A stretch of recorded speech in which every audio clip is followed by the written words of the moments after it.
तो सभी को नमस्ते। दर्शन के प्रणेता बाबा जी को नमन करता हूँ, उनके प्रति कृतज्ञता ज्ञापित करता हूँ। आज हम लोग जीवन की क्रियाओं को समझने की कोशिश करेंगे।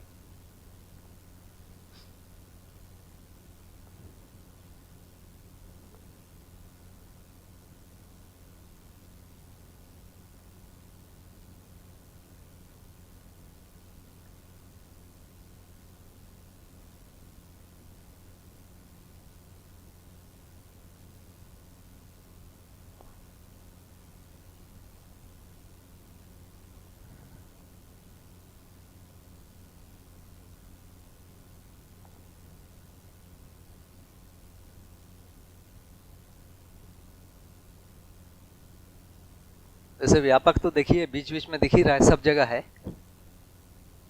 लेकिन होते हुए भी आत्मा ही व्यापक को अनुभव कर पाती है, इसीलिए उसको सबसे ऊपर में लिख दिया है। और मन ही शरीर को चला पाता है, संकेत दे पाता है, शरीर से संकेत ले पाता है, इसलिए सबको सबसे नीचे में शरीर लिखा। ये पूरा एक स्ट्रक्चर है।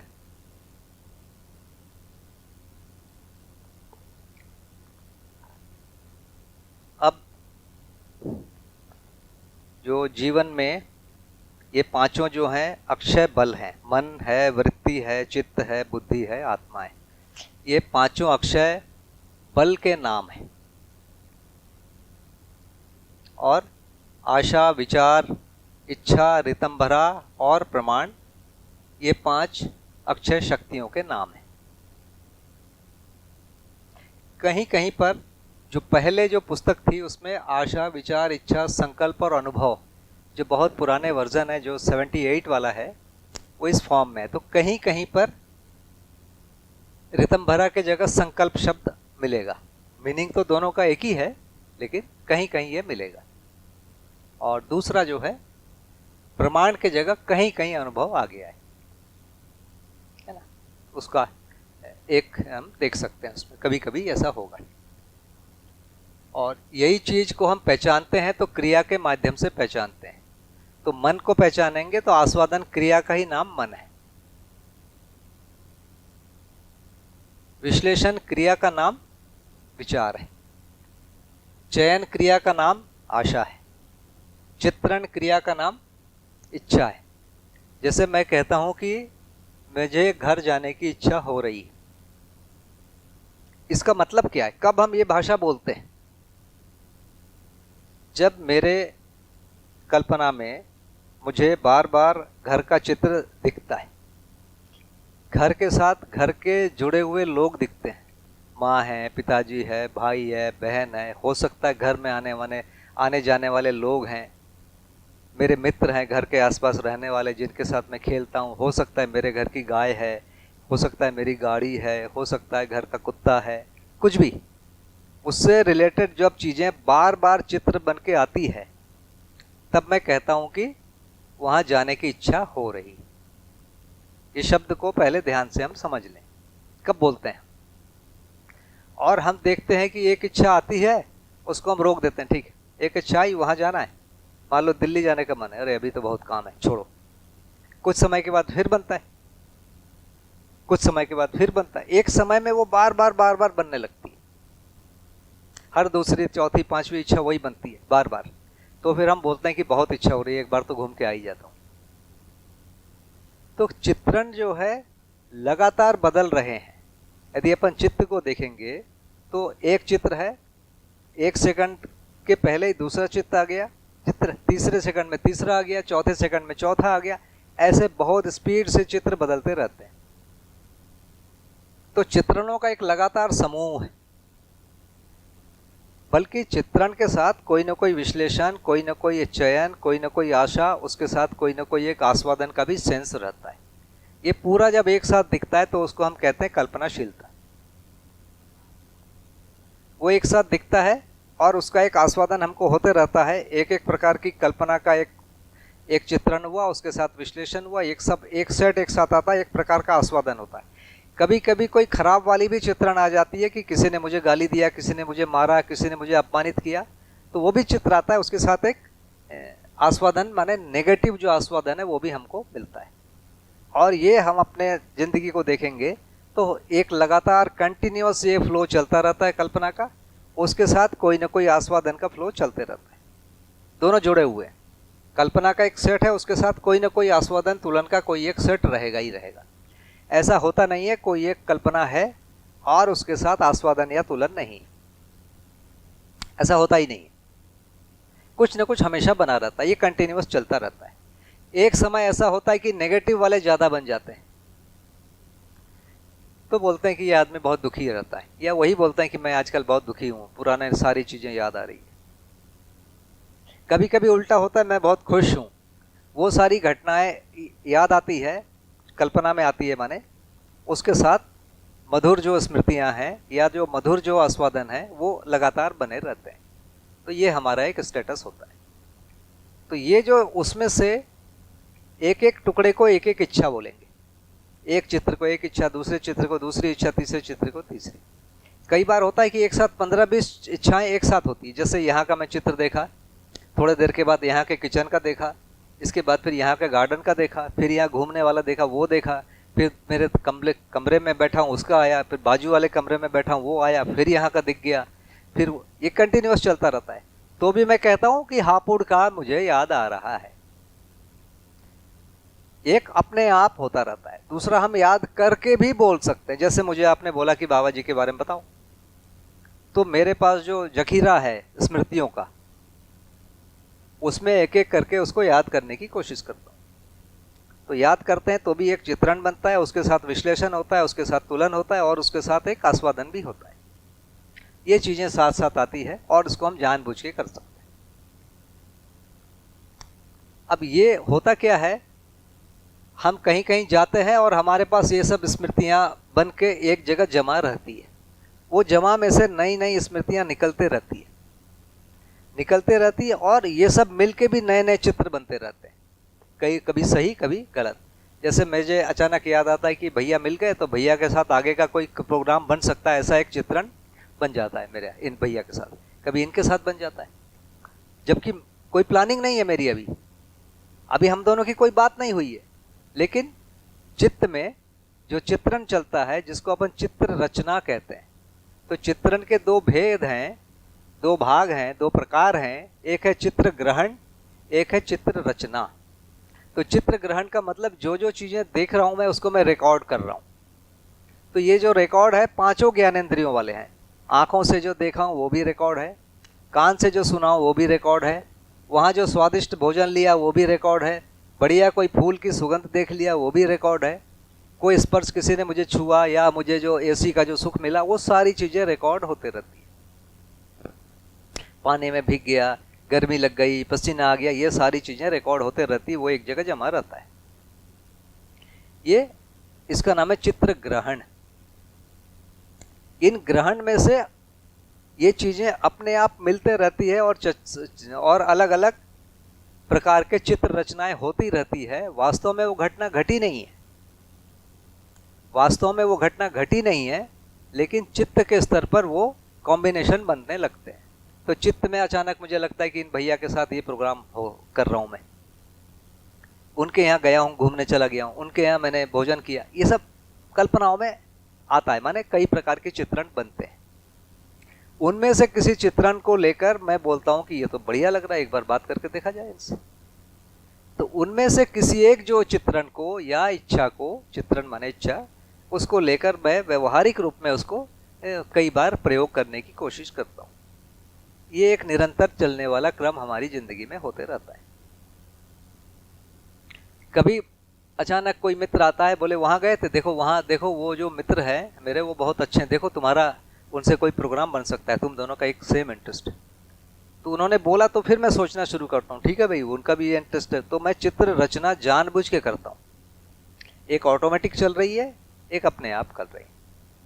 ये करता हूँ और ये करने के बाद विश्लेषण करके मेरा जो समय और ये सारी चीजें मैच हो जाती है, तो फिर उसको मैं आगे व्यवहारिक प्रक्रिया में लाने का सोचता हूँ।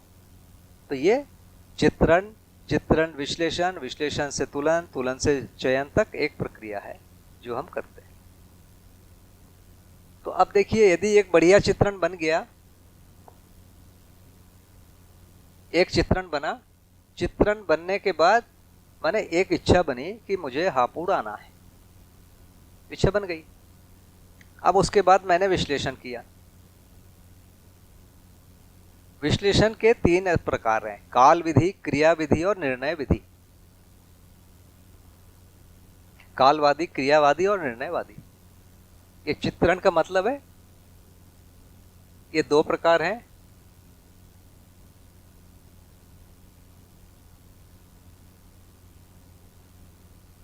इन दोनों की मैंने सामान्य चर्चा किया। तो मान लीजिए इसमें से कोई एक चित्र, चाहे ग्रहण का हो चाहे कोई रचना को हो, वो स्थिर हुआ, उस पर मैंने विश्लेषण किया, मैंने कालवादी।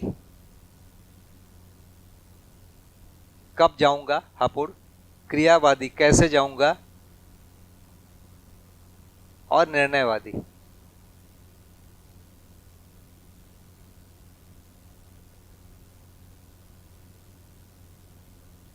तो निर्णय 2 ही चीज होंगे, हां या ना। जैसे ही हां का निर्णय हो गया, वैसे ही ये चयन के जगह पर आ जाता है कि हाँ अब जाना है। यदि निर्णय ना में है तो बोल देते हैं कि भैया मैं नहीं जा पाऊंगा, फिर बोलते हैं नहीं भैया आओ, तो फिर मैं यहाँ पर फिर कुछ घुमा फिरा करता हूँ, कोई स्लॉट निकालता हूँ, कैसे जाऊंगा कोई रास्ता निकालता हूँ। तो कब कैसे करके, ये वाला कब, ये कैसे, और जाना है या नहीं जाना, ये निर्णय लेते हैं। ये निर्णय जैसे ही बन जाता है वैसे ही यहाँ चयन हो जाता है। ये निर्णय नहीं होता है तो चयन नहीं होता है, तो उसको हम कहते हैं कि हम अभी सोच रहे हैं, निर्णय प्रक्रिया में है, विचाराधीन है। ये सारे शब्द हैं। विचाराधीन शब्द का मतलब है इन पर ज़्यादा चर्चा होती है, उसके साथ हमारा तुलन, और जिनका साक्षात्कार होता है उनका साक्षात्कार, जिनका साक्षात्कार नहीं होता है उनका केवल तुलन और आस्वादन। इन सबके मिले जुले में प्रक्रिया चलती रहती है। जैसे ही निर्णय होता है वैसे ही वो चयन हो जाता है। निर्णय नहीं होगा तो चयन नहीं होगा। तो इच्छा, इच्छा के आधार पर निर्णय, निर्णय के आधार पर चयन। और जो जागृत होते हैं उनका संकल्प रहता है, या अर्ध जागृत होते हैं वहां भी संकल्प होता है। उस संकल्प को पूरा करने के लिए इच्छा होती है, माने कोई चित्र रचना बनती है। उस चित्र रचना को, उस इच्छा को पूरा करने के लिए कब कैसे करके निर्णय लेते हैं, योजना बनाते हैं, और उसमें हाँ और ना होता है। जैसे ही हाँ होता है वैसे ही वो निर्णय में आ जाता है। तो ये एक दूसरी प्रक्रिया है।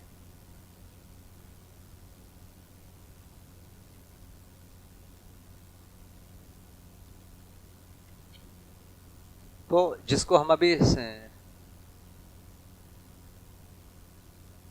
4.5 कहते हैं, तो ये 4.5 में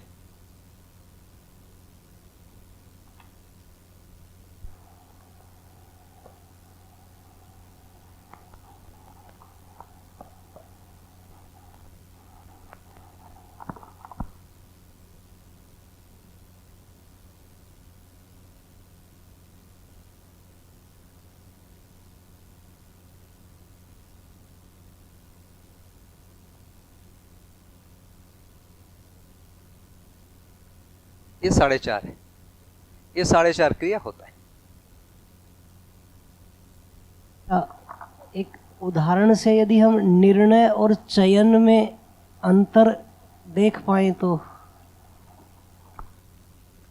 देखिए, बड़ी शक्ति में छोटी शक्ति समा जाती है, बड़े बल में छोटा बल समा जाता है, गुरु में लघु समा जाता है। इस फॉर्मूले से है।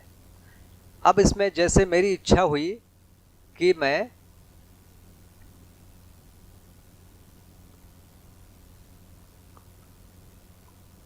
राजस्थान जाऊंगा, इच्छा हुई, माने क्या हुआ, एक चित्र बना। उसके बाद सोचता हूं मैं, अब उसको विश्लेषण करता हूं, क्या मेरे पास अभी समय है, या मेरे पास पैसे हैं, क्या मैं फिजिकली फिट हूं, दूसरा वहां जाऊंगा तो करूंगा क्या, जाने से मेरा जो काम है या मेरी उपयोगिता बढ़ेगी घटेगी, या कुछ वहाँ बढ़िया भोजन मिलेगा, प्रिय संबंधी कुछ है, हित संबंधी कुछ है, लाभ संबंधी कुछ है। ऐसे बहुत सारे ऑप्शन आएंगे मेरे पास उस इच्छा के साथ। और यदि मेरे प्रीहित लाभ या न्याय धर्म सत्य समेत कुछ चीजें जम गई ये सब विश्लेषण प्रक्रिया में, तो फिर बोलता हूं हाँ जाऊंगा। पहले एक निर्णय हुआ हाँ, उसके बाद दूसरा निर्णय होता है कि कब जाऊंगा, कालवादी निर्णय होता है। जैसे ही वो हाँ हो गया तब हम उसका चयन करते हैं, वो डेट बना के बोलते हैं कि अब इसका टिकट बना लिया जाए या लो बता दिया जाए भैया मैं आ रहा हूं। ये हो रहा है। यदि मान लीजिए वो नहीं हुआ, मेरे विश्लेषण में सेट नहीं हुआ, तो इच्छा तो हुई, इच्छा के हिसाब से निर्णय नहीं हुआ, तो चित्त की इच्छा के अनुसार निर्णय हुआ या निर्णय नहीं हुआ। निर्णय हुआ और चयन नहीं हुआ। मान लीजिए निर्णय हो गया कि जाना है, मैंने टिकट लिया, टिकट नहीं मिला, मान लो घटना ऐसी हो गई, तो निर्णय भी हुआ, चयन भी किए, लेकिन फाइनली घटना के रूप में नहीं हुआ। निर्णय लेने के बाद चयन होगा ही होगा। निर्णय और चयन होने के बाद भी कई बार घटना नहीं घटती है, क्योंकि परिस्थितियां जो है हमारे अनुकूल नहीं होती। तो एक परिस्थिति को भी हम शामिल कर लिए, निर्णय और चयन दोनों एक जैसे हो गए, और इच्छा के आधार पर वो निर्णय हुआ। कई बार केवल इच्छा हुई, निर्णय नहीं हुआ। कई बार इच्छा भी हुई, निर्णय भी हुआ। इच्छा हुई, निर्णय हुआ, चयन भी हो गया। और चयन होने के बाद कई बार घटना घटी, कई बार घटना नहीं घटी। मुझे प्रधानमंत्री बनना है, वो इच्छा हुई, निर्णय हुआ, चयन हो गया। अब लगे हुए हैं राजनीति में, 25 साल से पड़े हुए हैं, पार्षद भी नहीं बने, लेकिन लगे तो हुए हैं, तो वो घटना नहीं घटी। तो चयन भी हुआ, लेकिन अभी हम बन नहीं पाए। इस ढंग से बड़ी शक्ति में छोटी शक्ति समा जा रही। अब यहां पर हम थोड़ा सा यहां ध्यान दे देते हैं कि संकल्प में और चित्रण में क्या अंतर है। तो चित्रण में मैं क्या सोचता हूं, प्रधानमंत्री बनूं, एमएलए बनूं, एमपी बनूं, इंजीनियर बनूं, डॉक्टर बनूं, किसान बनूं, मकान बनाऊं। तो चित्रण में हम दूसरी चीजों को नियंत्रित करते हैं, अपने अलावा दूसरी चीजों को नियंत्रित करते हैं। उसमें अपने अलावा में हर चीज आ जाती है। इच्छा के नीचे जितनी चीजें हैं, मतलब विचार को भी नियंत्रित करते हैं, आस्वादन को भी, चयन को भी नियंत्रित करते हैं, और ये जो इस प्रकार की जो भौतिक रासायनिक चीजें हैं उसको भी नियंत्रित करते हैं, दूसरे व्यक्तियों को भी नियंत्रित करते हैं। ये सारा चीज करते हैं। तो इच्छा में उससे नीचे की सारी चीजों को, माने अपने विचार को, अपने तुलन को, अपने चयन आस्वादन को, अपने शरीर को, अपने शरीर से के आसपास की भौतिक रासायनिक वस्तुओं को, मनुष्यों को भी नियंत्रित करते हैं। ये इच्छा कहलाता है। जैसे मैं मकान बनाता हूँ, इसमें किया कि मैंने ईंटा, पत्थर, टाइल्स, पंखा, बिजली, इन सबको नियंत्रित करके एक अलग फॉर्म में जमा दिया, तो ये कहलाएगी इच्छा। मैंने 4 लोगों से क्रिकेट टीम बना लिया, इसको क्या बोलेंगे, इच्छा। मैं कोई राजनीतिक दल बना लिया, इसको क्या बोलेंगे, इच्छा। कोई एक इच्छा है, उससे दूसरे लोगों को नियंत्रित किया। तो इच्छा में दूसरे को नियंत्रित करते हैं। संकल्प में किसी नियम का पालन करते हैं। किसी नियम के पालन में भौतिक रासायनिक वस्तुएं और मानव शामिल होता ही है। जैसे मान लीजिए मैंने यह नियम बनाया कि अब मैं स्वधन में जीऊंगा। जैसे ये नियम मैंने संकल्प लिया, तो संकल्प जो होता है सही का ही होगा। तो संकल्प की जो परिभाषा है, पूर्णता के अर्थ में प्रवर्तन। तो पूर्णता माने क्रिया पूर्णता और आचरण पूर्णता। तो क्रिया पूर्णता और आचरण पूर्णता के अर्थ में जीऊंगा, इसका नाम है संकल्प। तो क्रिया पूर्णता का मैंने एक छोटा भाग ले लिया, स्वधन में जीऊंगा। तो स्वधन को अब सोचता हूं कि क्या स्वधन है। मान लीजिए मैंने सोचा कि कोई उत्पादन करूंगा। अब उत्पादन करने के लिए मुझे कोई जगह ढूंढना पड़ेगा।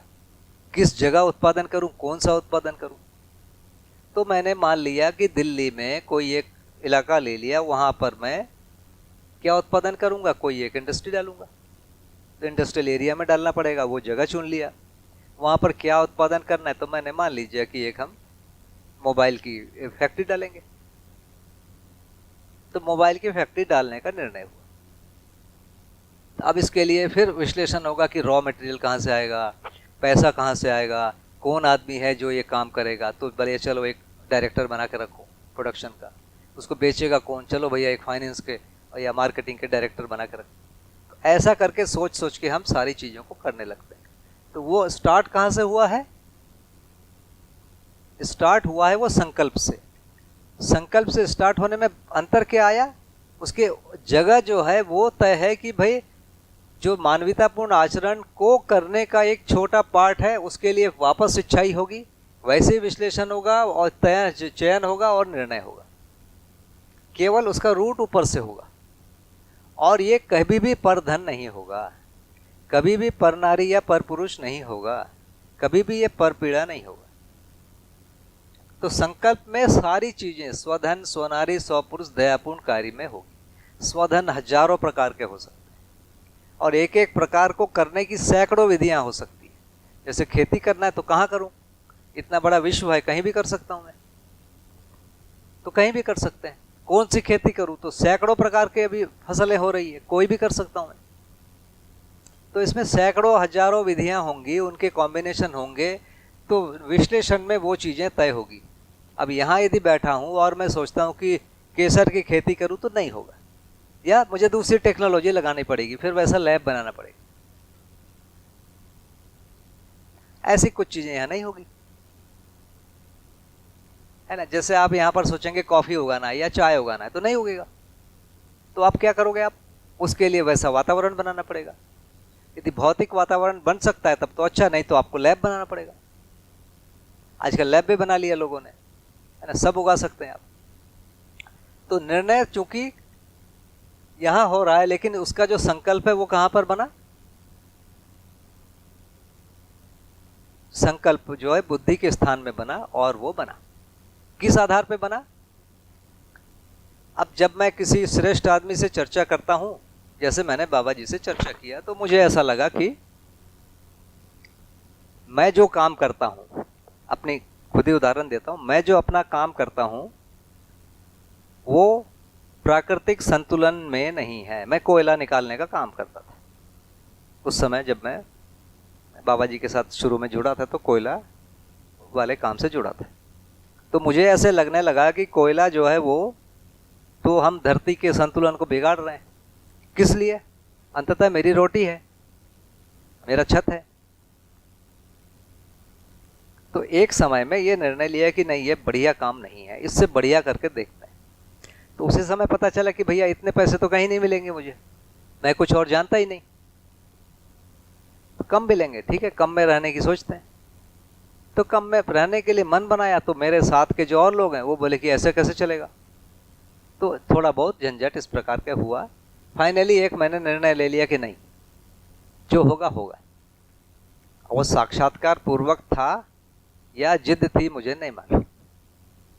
मतलब जिद का मतलब है इच्छा। हो सकता है साक्षात्कार पूर्वक भी वही घटना हो सकती है, या ये भी हो सकता है कि वही निर्णय बिना साक्षात्कार के भी हो जाए। यदि साक्षात्कार पूर्वक है तो भी बढ़िया, यदि साक्षात्कार पूर्वक नहीं है तो भी बढ़िया। यदि कोई स्वधन में जीने की इच्छा करता है तो ये सही है, बिना साक्षात्कार के भी। यदि कोई स्वनारी में या स्वपुरुष में जीने की इच्छा करता है बिना साक्षात्कार के तो भी सही है। उसमें गलती क्या है? और उसके बाद वो जीता है। तो संकल्प से जो चीजें आती है वो बड़े परिदृश्य में देखने के बाद वो निर्णय तक पहुंचता है। तो बड़े परिदृश्य में मैं ऐसा ही जीऊंगा जिसमें प्राकृतिक नियमों का, सामाजिक नियमों का, बौद्धिक नियमों का पालन हो। ये स्वीकृति का नाम है संकल्प। तो संकल्प यदि हो जाए तो फिर उसके बिना फिर रहते नहीं है, वो फिर इच्छा में आता ही। हम उन कामों को छोड़ देते हैं जो काम हम कर रहे हैं और वो ठीक नहीं है। या छोड़ना एक दिन में नहीं होता है, कभी उसमें 1 साल लग जाता है, कभी 2 साल लग जाता है, कभी 5 साल 10 साल भी लग सकता है। लेकिन हमारे जीवन में वो प्रक्रिया चलने लगती है कि इसको तो छोड़ना है। एक समय में हम पागल होकर उसी प्रकार के काम में भिड़े रहते हैं और एक समय में होता है कि नहीं भाई ये तो बढ़िया काम नहीं है, इसको मुझे छोड़ना है। तो छोड़ना है तो उसका विकल्प भी ढूंढना पड़ता है, उसके विकल्प को सोचना पड़ता है। और वो एक लंबी प्रक्रिया हो सकती है किसी के लिए कि पहले कैसे छोड़ें, कि पहले कोई स्थापित कर लें, और इस उधेड़ बुन में लोग काम करते हैं। तो हो सकता है उसको भी साक्षात्कार हो गया, लेकिन उसको अभी प्रमाणित नहीं कर पा रहा है। प्रमाणित करने के लिए वो उसके विचाराधीन है। ये चीजें होंगी। तो ये संकल्प में और इच्छा में क्या अंतर हुआ? संकल्प में हम अपनी इच्छाओं को नियंत्रित करते हैं, इच्छाओं को नियंत्रित करते हैं, मतलब उससे नीचे वाली चीजें भी नियंत्रित हो रही है। और इच्छा में हम विश्लेषण को, तुलन को, चयन को और उससे नीचे की चीजों को नियंत्रित करते हैं। तो इच्छाएं जो है सार्वभौम और सार्वकालिक रूप में भी हो सकती है और नहीं भी हो सकती है। कोई व्यक्ति बिना साक्षात्कार के अच्छा काम कर सकता है? तो मेरा उत्तर है बिल्कुल कर सकता है। साक्षात्कार के साथ कर सकता है, जरूर ही करेगा और करेगा ही नहीं। कुछ स्थितियां हम जिस अभी जगह में फंसे हुए हैं, साक्षात्कार हो जाए, लेकिन कई बार ऐसा होता है कि हम अच्छा काम नहीं कर पाएंगे क्योंकि वातावरण नहीं है या हमारा स्किल नहीं है। वैसे उतना समय हम लगाते हैं, विचार में रहते हैं, ट्रेनिंग में जाते हैं, सीखते हैं, ये सारा चीज करते हैं। ये दोनों चीजें हैं। तो ये एक प्रकार से इसका वर्णन हो गया। हाँ भैया जी,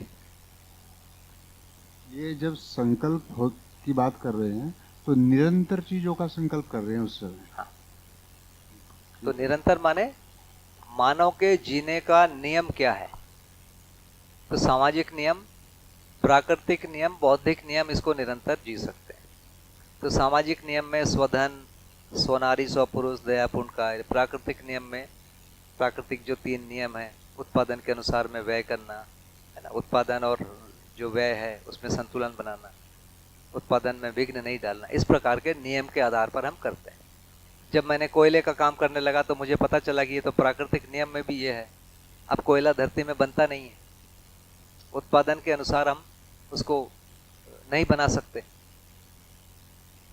या व्यय के अनुसार जो जितना व्यय हो रहा है उसके हिसाब से हम बना नहीं सकते, या व्यय को हम नियंत्रित नहीं कर सकते क्योंकि वो जो ऑर्डर है ऊपर से आता है, तो वो दिल्ली में बनता है कितना कोयला निकलना है। तो हमारे हाथ में कुछ भी नहीं। तो हमको पता लगा कि इसमें हम ना तो सामाजिक नियम का पालन कर रहे हैं, ना हम पारिवारिक नियम का पालन कर रहे हैं, प्राकृतिक नियम का पालन कर रहे हैं। तो ये चीजें इस ढंग से हम देख पा रहे हैं।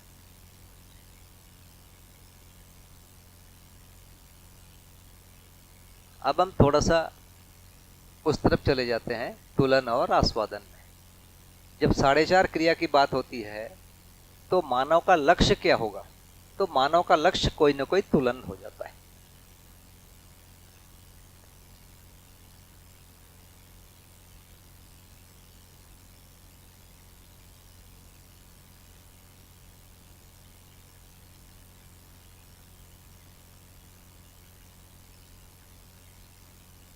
इनमें से कोई एक लक्ष्य हो जाता है। और मान लीजिए मेरा लक्ष्य लाभ हो गया, तो लाभ के लिए फिर इच्छा बनती है। मेरा लक्ष्य बन गया कि लाभ चाहिए, कम मेहनत करना है और बहुत ज्यादा कमा लेना है। लाभ के लिए भी इच्छा बनेगी, तो क्या लगता है कि चलो भैया खेती कर लूं, कुछ दिन खेती करके लगता है कि नहीं भाई मेहनत ज्यादा है, इसमें कम मिलता है। फिर ऐसा लगता है कि चलो भाई कोई ट्रेडिंग का कोई काम कर लेता हूँ, तो उसमें ऐसा लगता है कि भाई और ज़्यादा है। फिर लगता है कि नहीं भाई मैं शेयर बाजार में कूद जाता हूँ, उसमें और ज़्यादा लाभ है। तो लाभ के आधार पर इच्छाएं बनती है और उसके आधार पर विश्लेषण तुलन होता है, और उसमें भी बार बार हम अपनी हैसियत को देखते हैं, क्षमताओं को देखते हैं, कर पाते हैं कि नहीं कर पाते हैं वो देखते हैं, फिर निर्णय होता है। वैसे ही यही निर्णय हित के आधार पर हो सकता है, वैसे ही ये निर्णय प्रिय के आधार पर हो सकता है। तो जो 4.5 क्रिया का जो मुख्य जो ड्राइविंग फोर्स है वो ये तीनों है। ये लक्ष्य है, इस लक्ष्य के लिए इच्छा बनती है और उस इच्छा को पूरा करने के लिए विचार होता है। इसके आधार पर इच्छा बनी, इच्छा को पूरा करने के लिए विचार हुआ, विचार के लिए चयन हुआ, ये एक कार्यक्रम ऐसा दिखता है। तो यहां से बनना बना के यहीं से बनाना ठीक है। ये उपेक्षित है तो यहां से यहां चला गया। वृत्ति में कोई एक तुलन है, उस तुलन के लिए इच्छा बन रही है और इसके बाद ये हो रहा है।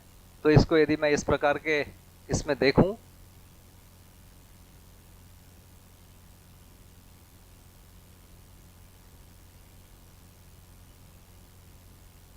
तो चित्त में जो इच्छा बनी वो वृत्ति के अनुसार बनी। इसका मतलब है चित्त जो है वृत्ति के अनुसार काम कर रहा है। तो कई बार चित्त और वृत्ति के अनुसार जब काम हो रहा है तो ऐसा लगता है कि चित्त वृत्ति को 100% मान लिया, हाँ चलो कमाना है चाहे जो करो। तो ऐसा लगता है कि चित्त और वृत्ति में सामरस्यता हो गई है। तो इसको हमको थोड़े समय के लिए शांति का आभास होता है।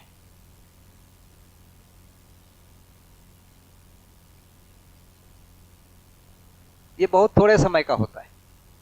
लेकिन यदि उल्टा हो, वृत्ति चित्त के अनुसार हो जाए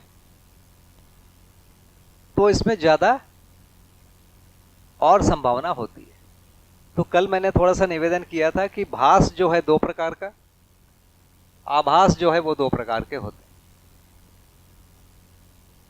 ये भास 2 प्रकार का मतलब वृत्ति या फिर मन के हिसाब से हो या मन जो है वृत्ति के हिसाब से हो। जब वृत्ति जब मन के हिसाब से हो रहा है, ये वाले भाग में जब हम चले आते हैं तो ऐसी स्थिति में मन का मतलब है शरीर से जो संवेदना आ रही है, तो शरीर की संवेदना के अनुसार मन हुआ, मन के अनुसार वृत्ति हो गई। ये भी कहलाया तो भास, लेकिन ये पूरी तरह शरीर मूलक हुआ।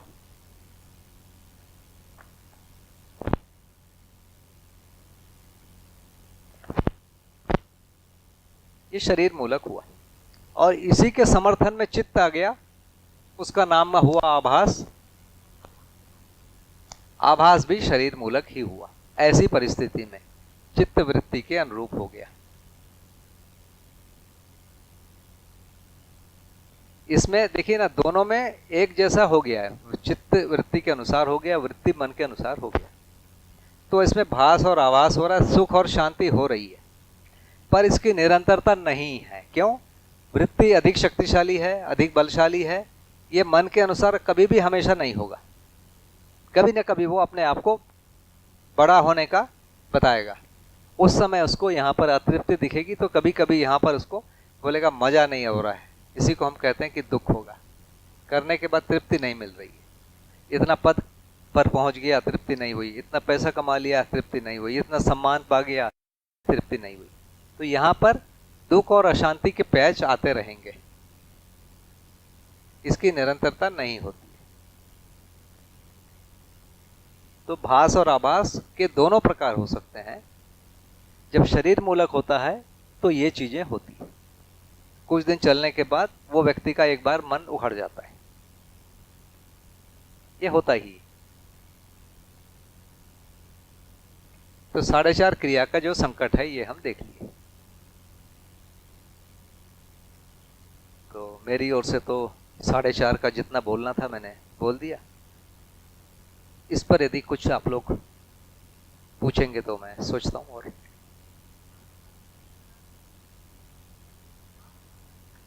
भास माने वृत्ति और मन के बीच में सामरस्यता हो जाए तो उसका नाम है भास।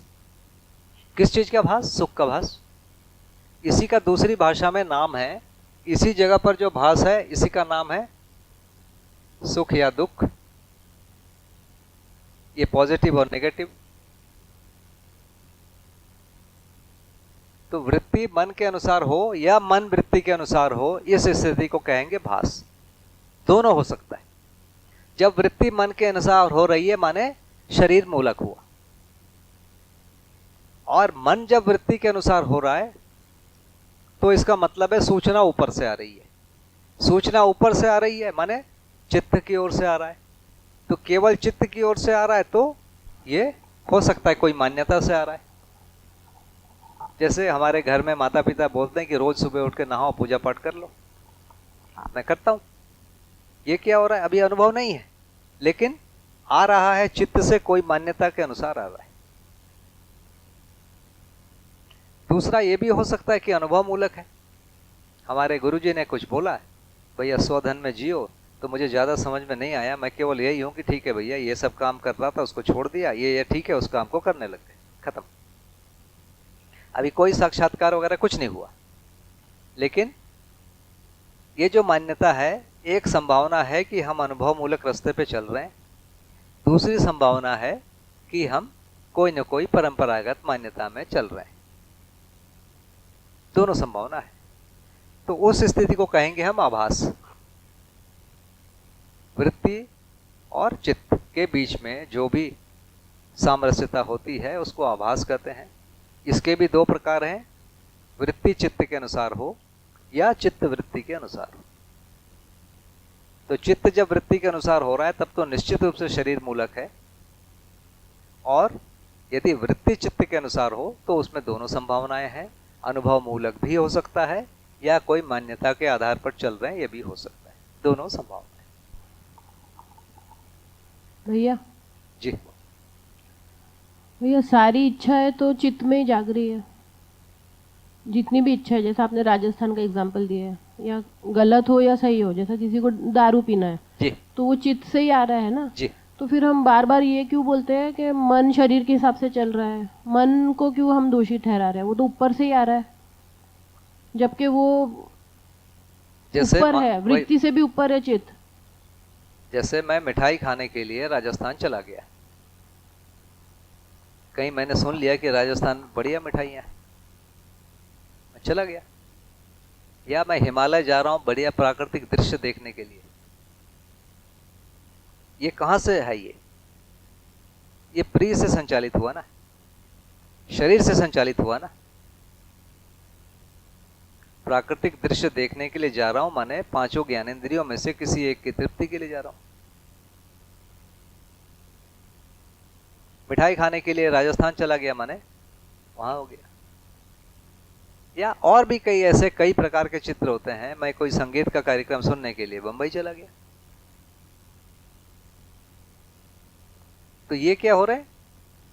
घटनाएं हो रही है शरीर के द्वारा। इसके उद्देश्य क्या है? यदि उद्देश्य शरीर मूलक है तो हम उसको क्या कहेंगे? ये शरीर के अनुसार मन बना, मन के अनुसार वृत्ति बना, वृत्ति के अनुसार चित्त बन गया। इच्छाएं किस आधार पे हुई? चलो वहां मिठाई खाने जा रहे हैं, चलो वहां मौज मस्ती करके आते हैं। ये क्या है? इच्छाओं का आधार क्या हुआ? तो ड्राइव चित्त कर रहा है कि मन कर रहा है? वो मुझे हमेशा जीवन क्रिया में कंफ्यूजन रहता है। हमको लग रहा है कि चित्त कर रहा है, वास्तव में ड्राइव शरीर ही कर रहा है। वास्तव में ड्राइव कौन कर रहा है? चित्त ही, शरीर कर रहा है।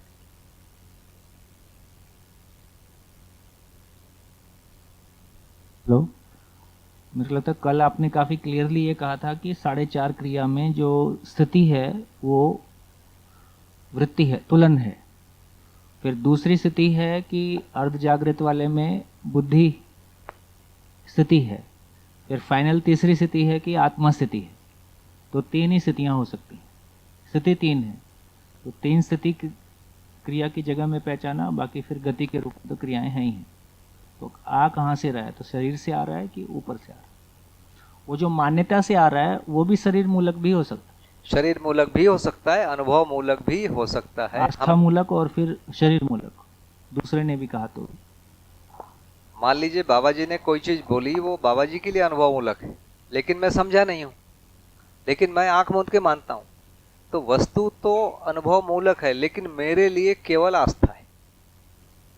मेरे लिए आस्था है, भले ही बाबा जी ने उसको अनुभव मूलक बोला है।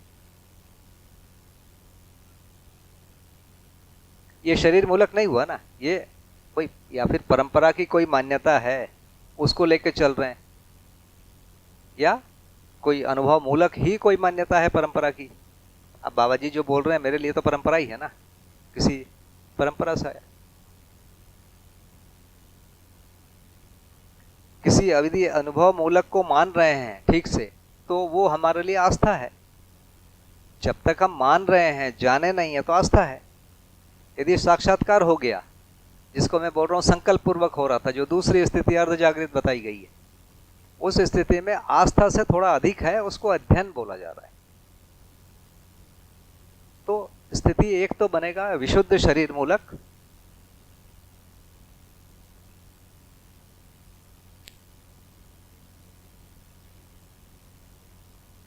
जो प्राय गलत ही होगा, ज्यादातर संभावनाएं हैं। दूसरा है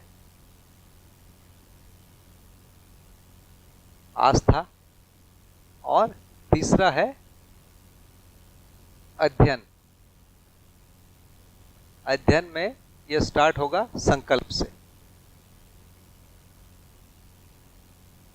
आस्था में संकल्प की चीज मानेगा, लेकिन वो रहेगा इच्छा से ही, या तुलन ही उसका आधार रहेगा। जैसे हमारी माँ ने बोला इसलिए हमको करना है, खत्म। हमने एक उसको, ये मान्यता है, ये मुख्य रूप से मान्यता है। माँ ने बोला है तो करना है, सही गलत हमको नहीं सोचना है। ये हो सकता है गुरुजी ने बोला है वो भी करना है, सही गलत। जैसे बाबा जी को उनके गुरुजी ने बोला जाओ काशी, चले गए, सोचना ही नहीं है, करना है, किया, उसका कुछ फल उनको मिला। गुरुजी ने बोला नर्मदा किनारे चले जाओ, चले गए, उसका भी फल मिला।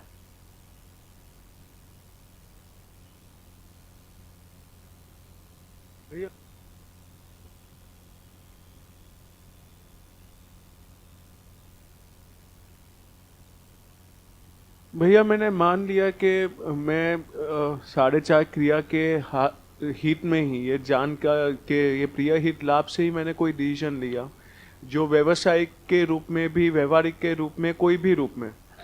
अभी संयोगवश ऐसा लगता है कि जो मैंने प्रिय हित लाभ लिया था, वो मैं जब उसके संयोग देखता हूँ तो लगता है कि नहीं, वो सब ले तो जा रहा था जागृति क्रम में, पर मैंने तो लिया था प्रिय हित लाभ के हिसाब में। तो ये कहाँ पे ये प्लेस होता है?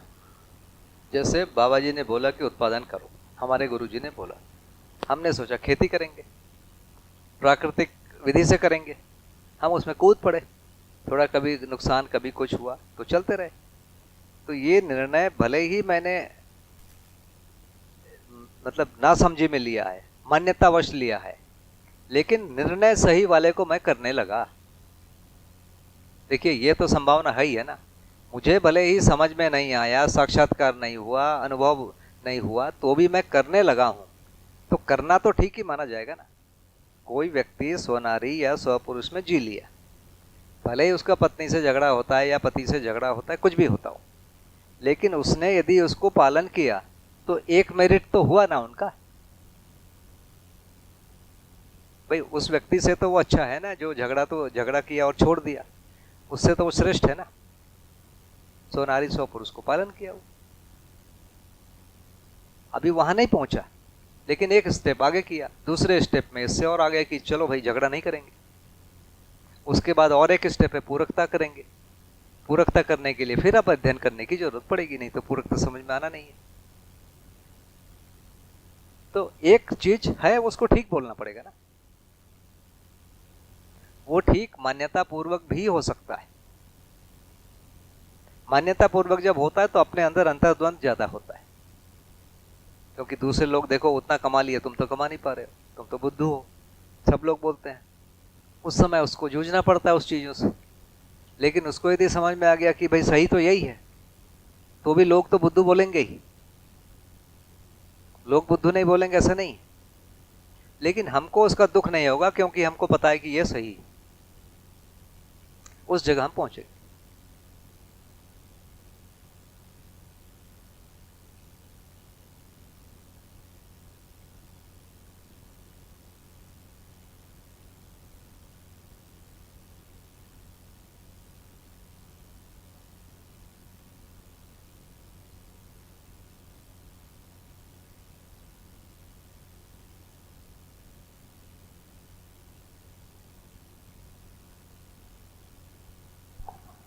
भैया जी, जैसे आपने कहा कि जो ये मन है ये वृत्ति के अनुरूप हो गया और वृत्ति चित्त के अनुरूप हो गई, जो हमारी इच्छा बनी उसका फिर एक चित्रण हुआ, चित्रण से फिर चिंतन हुआ, चिंतन से जो हमारी इच्छा बनी, अगर हमें वो सफल हो गए उस कार्य में, तो जो वहाँ पर संतोष हुआ उसको आप साक्षात्कार कह रहे हैं?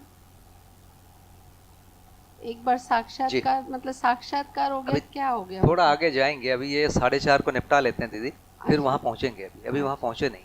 ठीक। पहले एक आधार थोड़ा सा उसको संकल्प को शुरू कर दिया था ताकि नीचे वाला एक स्पष्ट दिखते रहे। अभी वहाँ पर आएंगे।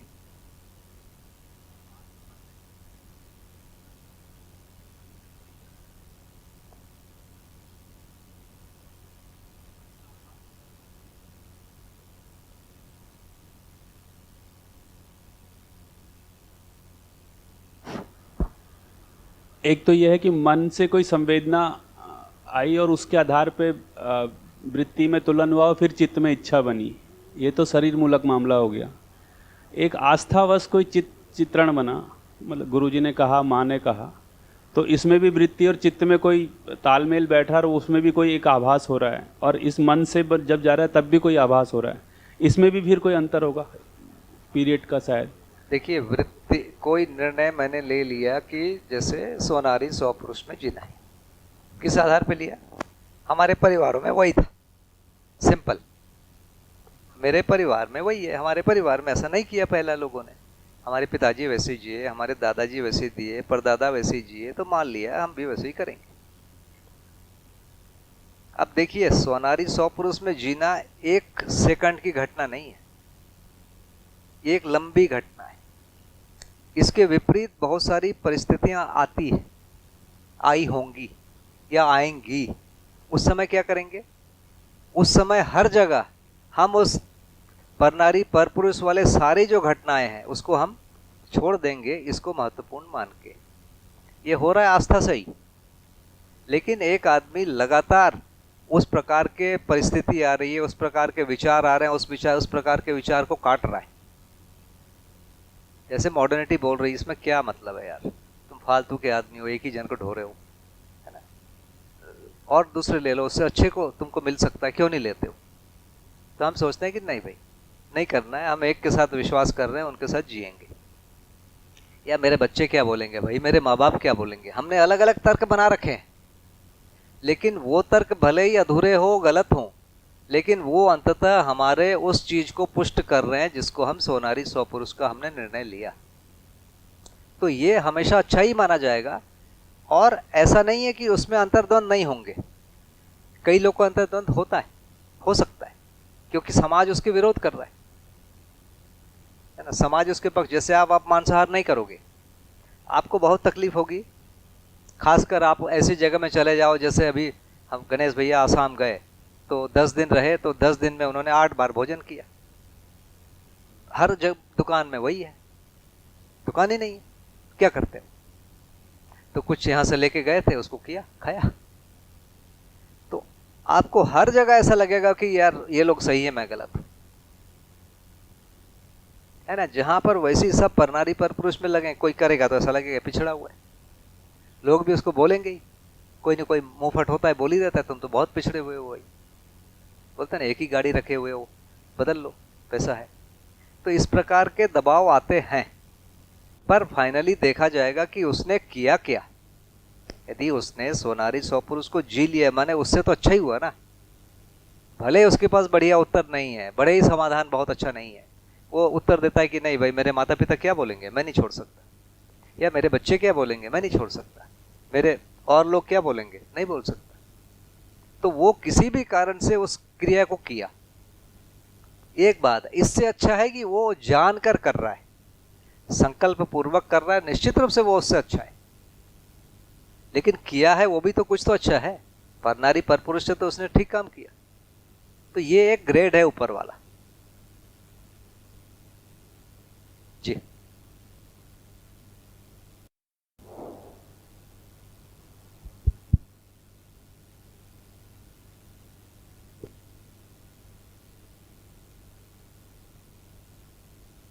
भैया, अभी एक विचार आया मेरे मन में कि अभी एक ऐसी समाज के अंदर एक ऐसी चल रहा है कि अभी एक पति पत्नी की आपस में नहीं बनती है।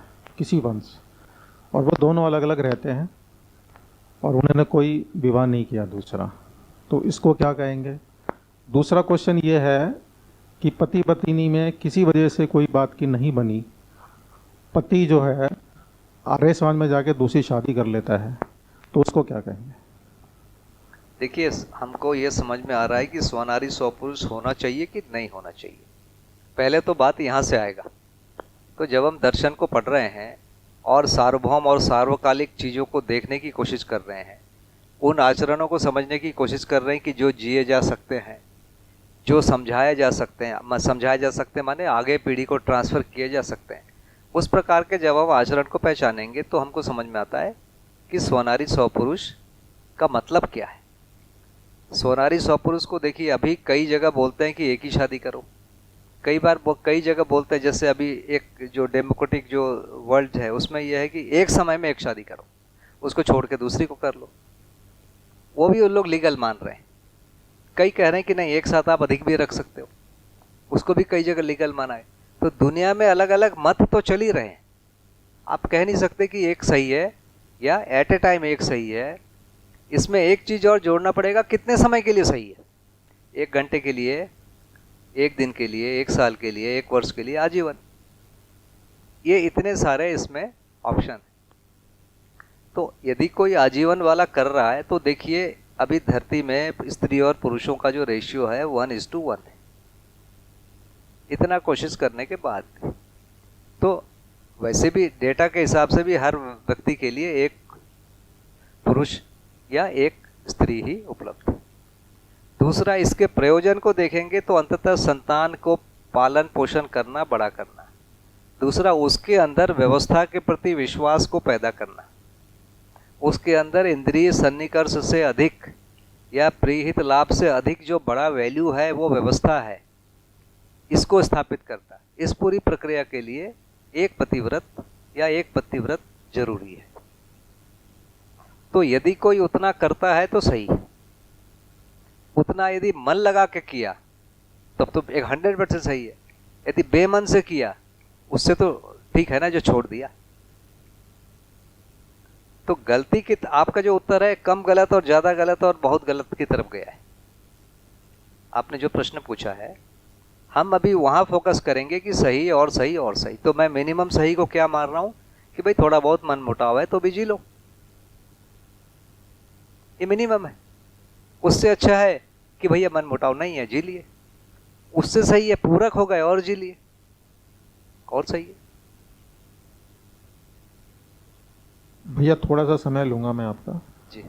पर मैंने अभी देखा है कि जैसे अभी दिल्ली के अंदर में पति पत्नी आपस में झगड़ा करते हैं, शादी करते हैं, और अच्छी चली 15 साल तक चली, 20 साल तक चलती है, फिर वो दोनों आपस में अलग हो जाते हैं, किसी विचार व्यवहार की वजह से अलग हो जाते हैं और दोनों अलग अलग हो जाते हैं। उसमें बच्चे भी पिसरे हैं, बच्चे माँ के साथ में चले जाते हैं, बाप अलग शादी कर लेते हैं। तो वो कहता है भैया मेरा भी जीवन है, अब उसके साथ व्यवहार नहीं मना तो उसने अलग ले लिया। ऐसे केसेस बहुत आ रहे हैं कोर्ट के अंदर, 50-50 साल की उम्र में भी जाके आदमी शादी कर रहे हैं। तो ऐसा उसमें, उस कंडीशन में वो उधर भी शादी कर लेता है और इधर भी शादी कर लेता है, या स्त्री या पुरुष कोई भी कर लेता है, और वो जीवन का निर्वाह कर रहे हैं, तो वो समनारी कहलाएगा क्या? नहीं कहलाएगा भैया। देखिए, कुल मिला के इससे लोग सुखी हुए कि नहीं हुए? बच्चे तो सफर किए ही ना। तो समाज में एक अविश्वास बना। अभी मैं देख रहा हूं कि युवा जो लड़के लड़कियां हैं वो विवाह करने में भयभीत हो गए, अब विवाह नहीं करने चाह रहे। क्या हुआ? ये चीजें वहीं गई ना, क्योंकि हमको शुरू से जो एक ट्रेनिंग दी गई कि व्यक्तिवादी बनना है। तो पहले लड़कों को तो ट्रेनिंग थी ही, लड़कियों को नहीं था। लड़कियों को बचपन से बोला जाता था कि तुमको दूसरे के घर जाना है, तुमको ऐसे रहना है, तुमको वैसे रहना है, बोला जाता था, और वो कुछ निपटे भी थे। अब जो है वो चीजें हट गई, उनको भी वैसे ही बनना है। तो इस प्रकार से ये हमारा जो समाज है, ऐसा नहीं कि बहुत बढ़िया था। पुरुषों के लिए कुछ छूट थी, महिलाओं के लिए उतना छूट नहीं था। उनकी जिम्मेदारी परिवार को बनाए रखने के लिए थी, पुरुषों को नहीं थी। एक राजा कई रानी रख सकता था, रखता ही था, और रानी के लिए दूसरा राजा नहीं हो सकता था। तो यही है ना, कोई रानी के दो राजा नहीं रहे, हर राजा के कई रानियां रही। तो ये हम जो स्टैंडर्ड बनाए, एक समय में उसका एक विरोध आया तो कुछ लोगों ने छोड़ दिया, वहां तक नहीं पहुंचे कि दूसरी शादी कर ले दूसरे पति से।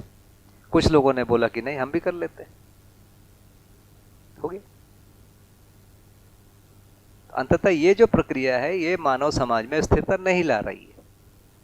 समाज परेशान हो गया, दुखी हो गया, और ये नियम ठीक नहीं। अब सब सोचने लग गए ना, भाई हम ही लोग ये बात कर रहे हैं कि भाई लोग विवाह नहीं कर रहे हैं, ये प्रॉब्लम है। अभी समाज के जो सरकार परेशान हो गई कि हमारा जो बर्थ रेट है भारत का वो 2 से नीचे आ गया, 2.1 चाहिए जनसंख्या स्थिर रहने के लिए। अभी अभी जो जनगणना के आंकड़े आ रहे हैं वो 2 से नीचे चला गया, परेशान है सब। तो हम मानव परंपरा बनी रहेगी उसमें हम खत्म होते जा रहे हैं, उसकी संभावना नहीं दिख रही है। जो वेस्टर्न कंट्री है वहां की हालत और खराब है, वहां के सब जनसंख्या नीचे गिर रही है।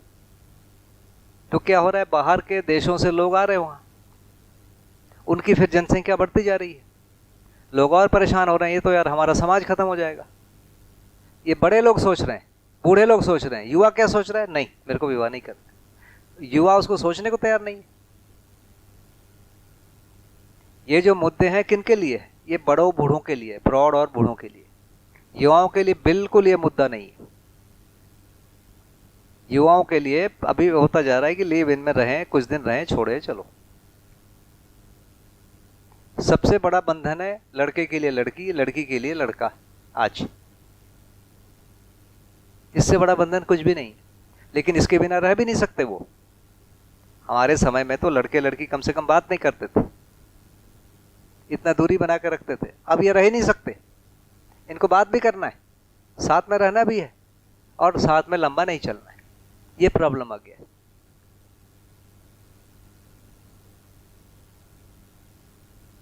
हमारे समय में लड़के और लड़की बात नहीं कर सकते थे। मैं जिस जगह में रहा वहां की बात कर रहा हूं, ऐसा नहीं कि बात नहीं कर सकते, मतलब कभी कभी मिल सकते हो, कोई पर्टिकुलर ऐसे जगह है वहीं बात कर सकते हो, बाकी नहीं कर सकते आप।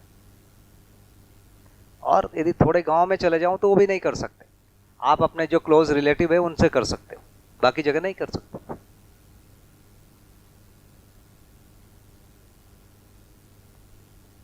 और वहां उतना ज्यादा आकर्षण नहीं दिखता था। अब तो लड़कों का लड़कियों के प्रति या लड़कियों का लड़कों के प्रति बहुत ज्यादा आकर्षण है। वो रह ही नहीं सकते, वो मिलते हैं, खूब बात करते हैं, साथ में रहते हैं, लेकिन लंबा जैसे रहने की बात करो उनका दिमाग खराब हो जाता है, हम तुम हमारे ऊपर हस्तक्षेप कर रहे हैं। तो वो वाले मुद्दे आ गए। तो थोड़ा इसको हटा देते हैं, वापस जीवन की तरफ चले आते हैं।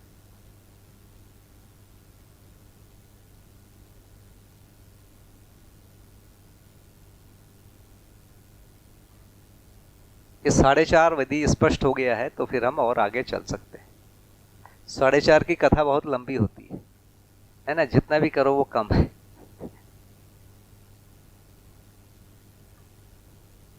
उसमें कॉम्बिनेशन और परमुटेशन भी बहुत ज्यादा है 4.5 में।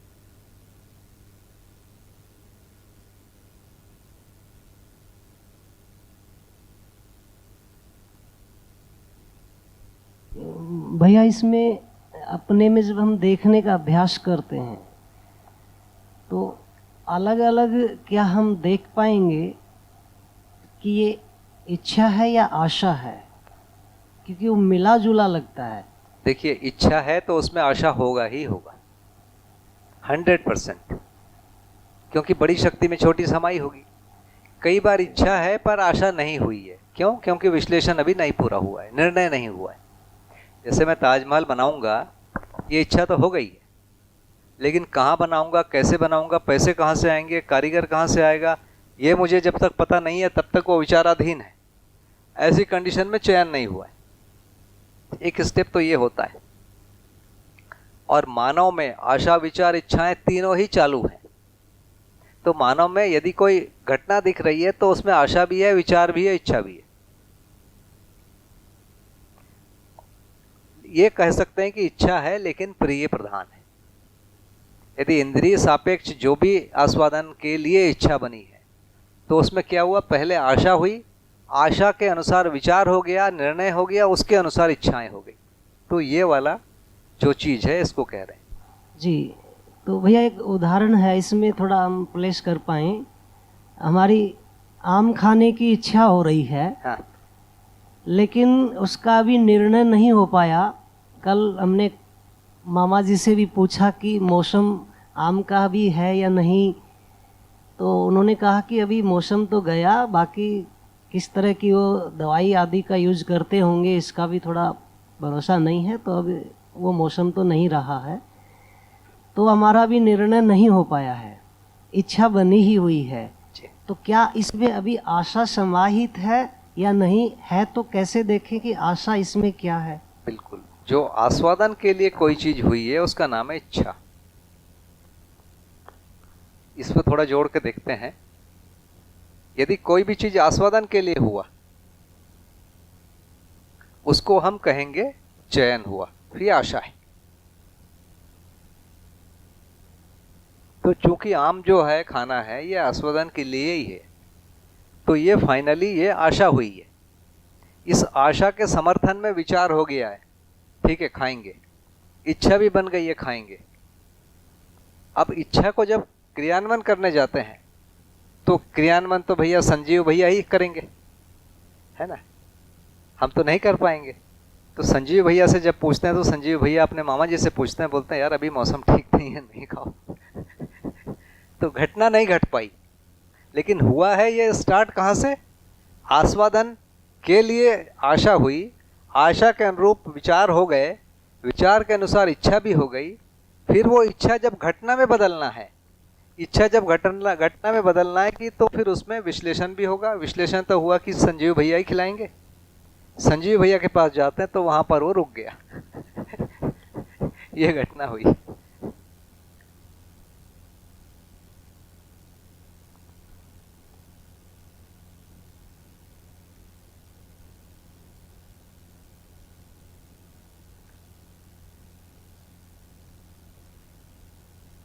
ठीक है भैया, आशा और इच्छा वाला क्लियर हो गया। आस्वादन के लिए जो हो रहा है वो आशा है, विश्लेषण के लिए जो हो रहा है वो तुलन है।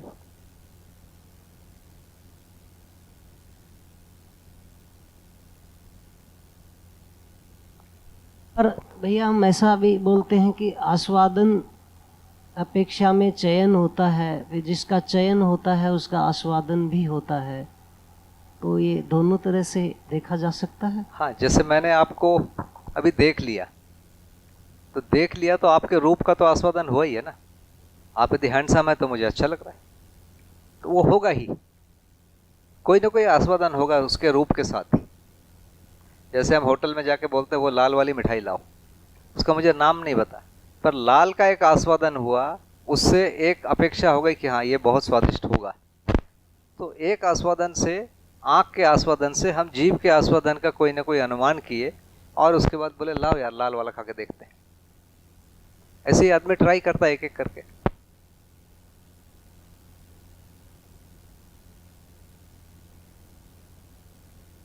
तो कोई भी चयन है तो आस्वादन है ही है। और एकदम इसको बहुत नीचे ले जाएं तो जैसे ही बच्चे का जन्म होता है तो पहले क्या हो रहा है, पहले वातावरण के कारण एक प्रकार का उसको आस्वादन हो रहा है। उसको कोई छूता है तो वहाँ से एक स्पर्श हुआ, वातावरण के कारण ठंडी गर्मी बरसात का जो भी एक स्पर्श हुआ उसके कारण एक आस्वादन हुआ। तो उसके आस्वादन के साथ उसको प्रिय या अप्रिय उसी समय हो गया, पर वो अभी हाथ पैर हिला नहीं सकता, लेकिन इसलिए वो जैसे ही अप्रिय होता है वो रोता है, जैसे प्रिय होता है वो खुश होता है। ये बच्चे के शुरू से होता है। उसके बाद उसके सामने लोग झुनझुना हिलाते हैं तो हाथ ऐसे करने लगता है। तो अब क्या हुआ, उसको कान से कोई आस्वादन करवा रहे हैं, उसको लेने जा रहा है। तो ऐसा एक लंबे समय तक बच्चे को कोई ना कोई आस्वादन करा के उसको चयन की प्रवृत्ति लाते हैं। उसकी माँ की गोदी से दूसरी जगह ले जाओ, वो रोने लगता है। तो कोई एक चीज वहां भी है, वो स्पर्श का भी एक आस्वादन हो सकता है, दूसरा एक जो भय है या उसके विपरीत जो सुरक्षा वाली भाग है वो भी हो सकता है। तो ये चीजें होती है, तो बच्चों को आस्वादन चयन साथ साथ होते रहता है। क्या अनुभवगामी पद्धति में लक्ष्य मूलक आस्वादन होता है? हाँ, होता ही है। जैसे अभी तो हम वहां तक नहीं पहुंचे, पर यहाँ यदि कोई बहुत इंटरेस्ट लेता है, जागृति के लिए आगे तत्पर होता है, तो मुझे तो एक खुशी होती है ना। मुझे या मेरे जैसे लोग जो इस काम में लगे, उनको लगता है कि हाँ कुछ मिला, कुछ मिलना जलना है नहीं, वो जहाँ है वहीं करेगा वो। लेकिन हमको एक तृप्ति होती कि नहीं यार, हमारा आना बड़ा सार्थक हुआ, कुछ हुआ। कोई यदि सुनता है ठीक से, उसमें भी हमको तृप्ति मिलती है। तो ये जो चीजें हैं, ये लक्ष्य मूलक के ओर ही हैं। 100% अभी हमारे स्तर में लक्ष्य मूलक बोलना तो उचित नहीं है, लेकिन लक्ष्य मूलक के आसपास ही, या मूल्य मूलक है ही है। रुचि मूलक तो कतई नहीं है ना।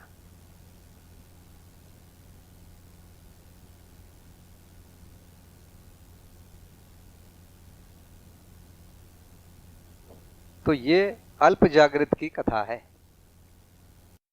जीवन में जो अल्प जागृत है उसकी कथा है। 4.5 क्रिया काम कर रही है।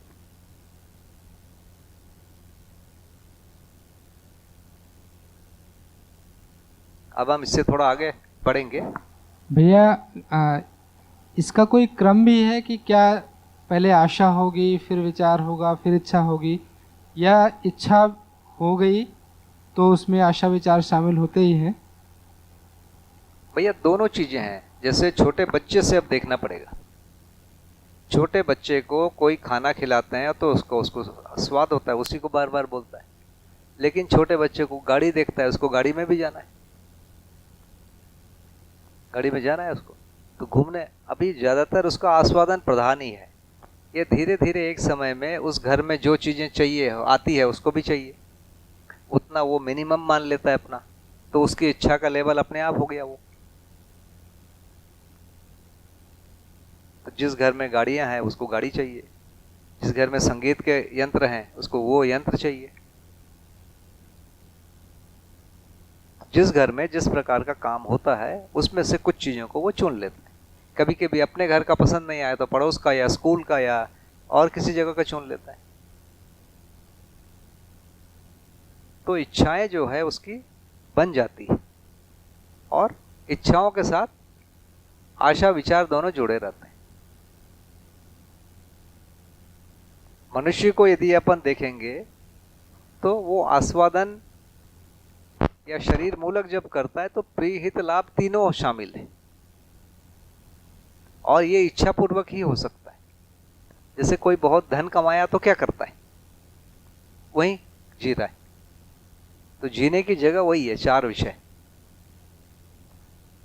तो ये जो अल्प जागृत है इसमें जीने की जगह तो 4 विषय ही है। और यहाँ पर परंपरा हमेशा दबाव डालती कि 4 विषय में नहीं जियो। कम से कम हमारे देश की जो परंपरा है वहाँ ये परंपरा है कि 4 विषय से ज़्यादा आपको बाकी चीज़ों का ध्यान देना पड़ेगा। तो क्या है, व्यवहार के हमारे यहाँ नियम बने हुए हैं, उसका आपको पालन करना जरूरी है। खाना खाना है, बिल्कुल खाना खाओ, पर उसका हमने एक स्ट्रक्चर बनाया हुआ है। पहले बड़ों को बैठाएंगे, उसके बाद खुद बैठेंगे, पहले बड़ों को देंगे, उसके बाद हम खाएंगे। एक बना कर रखा है ना, हर घर का अपना एक शिष्टता है। तो खाना तो मिलेगा और जितना चाहो उतना ही मिलेगा, लेकिन शिष्टता पूर्वक है, वो शिष्टता को आप नहीं बिगाड़ सकते। तो घरों में शिष्टता को बहुत प्रधान बोल दिया, कभी भी नहीं खा सकते। अभी थोड़ा ये सब टूट गया है भौतिकवादी के कारण, लेकिन घरों में खाने का एक समय है, उसी समय में खाना मिलेगा। तो ये जो शिष्टता है, इनको इतना ज्यादा उस समय पालन करते थे, उसी को श्रेष्ठता बोलते थे और उसमें लगे थे। तो इसी को नाम है समाज या परंपरा या हमारा परिवार। तो मानव समाज कभी भी व्यक्ति के रूप में 4 विषय में है, लेकिन जब भी वो सामाजिकता की बात करता है तो 4 विषय से भिन्न कोई ना कोई और मुद्दा ले लिया है। उसको वो सामाजिक बोलो, अपना कुल बोलो, परंपरा बोलो, राष्ट्र बोलो, ऐसा कोई ना कोई एक चीज लिया है जो है तो प्रीहित लाभ का ही कोई कॉम्बिनेशन है, या लंबे समय तक प्रीहित लाभ मिलता रहे उसके लिए गणित है। लंबे समय तक प्रीहित लाभ मिलते रहे उसके लिए एक कॉम्बिनेशन बनाया गया है। उसके साथ 4 विषय का संतुलन को भी देखा गया। तो 4 विषय और 5 संवेदना, इनको ध्यान में रखकर सभ्यताएं बनी हैं, लंबे समय तक बने। इसके लिए नियम बना लिया। जैसे पहला नियम तो शादी के लिए बनाया, एक ही पत्नी होगी और उसको तुमको निभाना है, या एक पति होगा उसको निभाना है। आप 2 जनरेशन ऊपर जाके देखिए कितना कष्ट, निभाना ही है, वो सबसे बड़ी बात। बच्चे पता है ना, इसको निभाने की मुख्य जिम्मेदारी महिलाओं को थी। जैसे विधवा हो गई, बाल विधवा हो गई, लेकिन उनको दूसरा विवाह नहीं कर सकते। वो खाना नहीं खा सकते, वो खाना एक टाइम खाते हैं। शायद आप लोग में से कम ही लोग जानते होंगे, विधवाओं को एक ही टाइम भोजन मिलता है दिन में, रात में नहीं मिलता है। तो ये करते थे। मैं उस घर से हूं जहां ऐसा हुआ है, मैं देखा हुआ हूं, मेरे घर की बात है। वो रंगीन कपड़े नहीं पहन सकती, उनको सफेद कपड़े पहनना है, चूड़ी नहीं पहन सकती, बिंदी नहीं लगा सकती, कोई श्रृंगार, सिर में बाल में तेल नहीं लगा सकते। आप सोचो ना, इसको पीढ़ियों तक हम ढोते रहे। तो प्रीहित लाभ को दबाने के लिए कुछ हम नियम कानून बना के रखे, और उसको वो करते थे, तभी इतना दिन चला, नहीं तो नहीं चलता।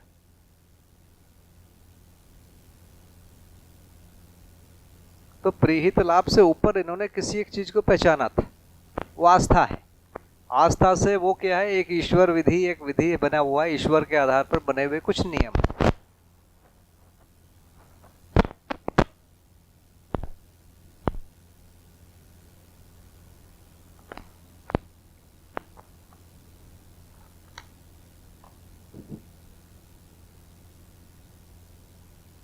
ठीक है, ये पढ़िए।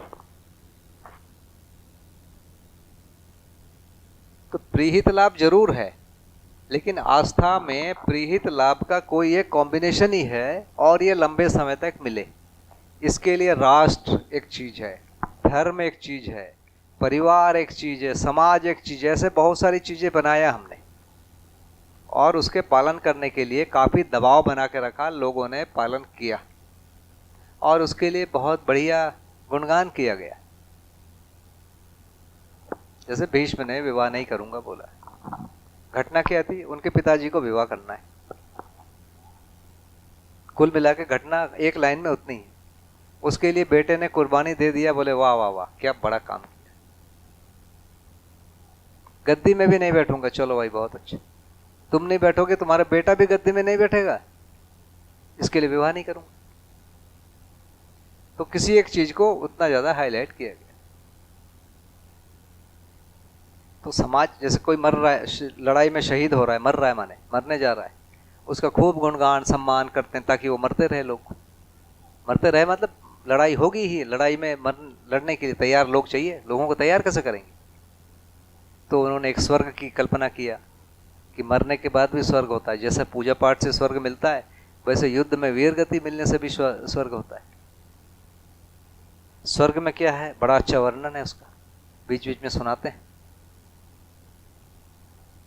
तो बना के रखा गया ना। तो इस प्रकार प्रीहित लाभ, 4 विषय, 5 संवेदना, इनके कॉम्बिनेशन में कुछ चीजें मानव जाति ने बनाई, जिसको श्रेष्ठ, श्रेष्ठतर, श्रेष्ठतम ऐसा करके उन्होंने ग्रेड दिया।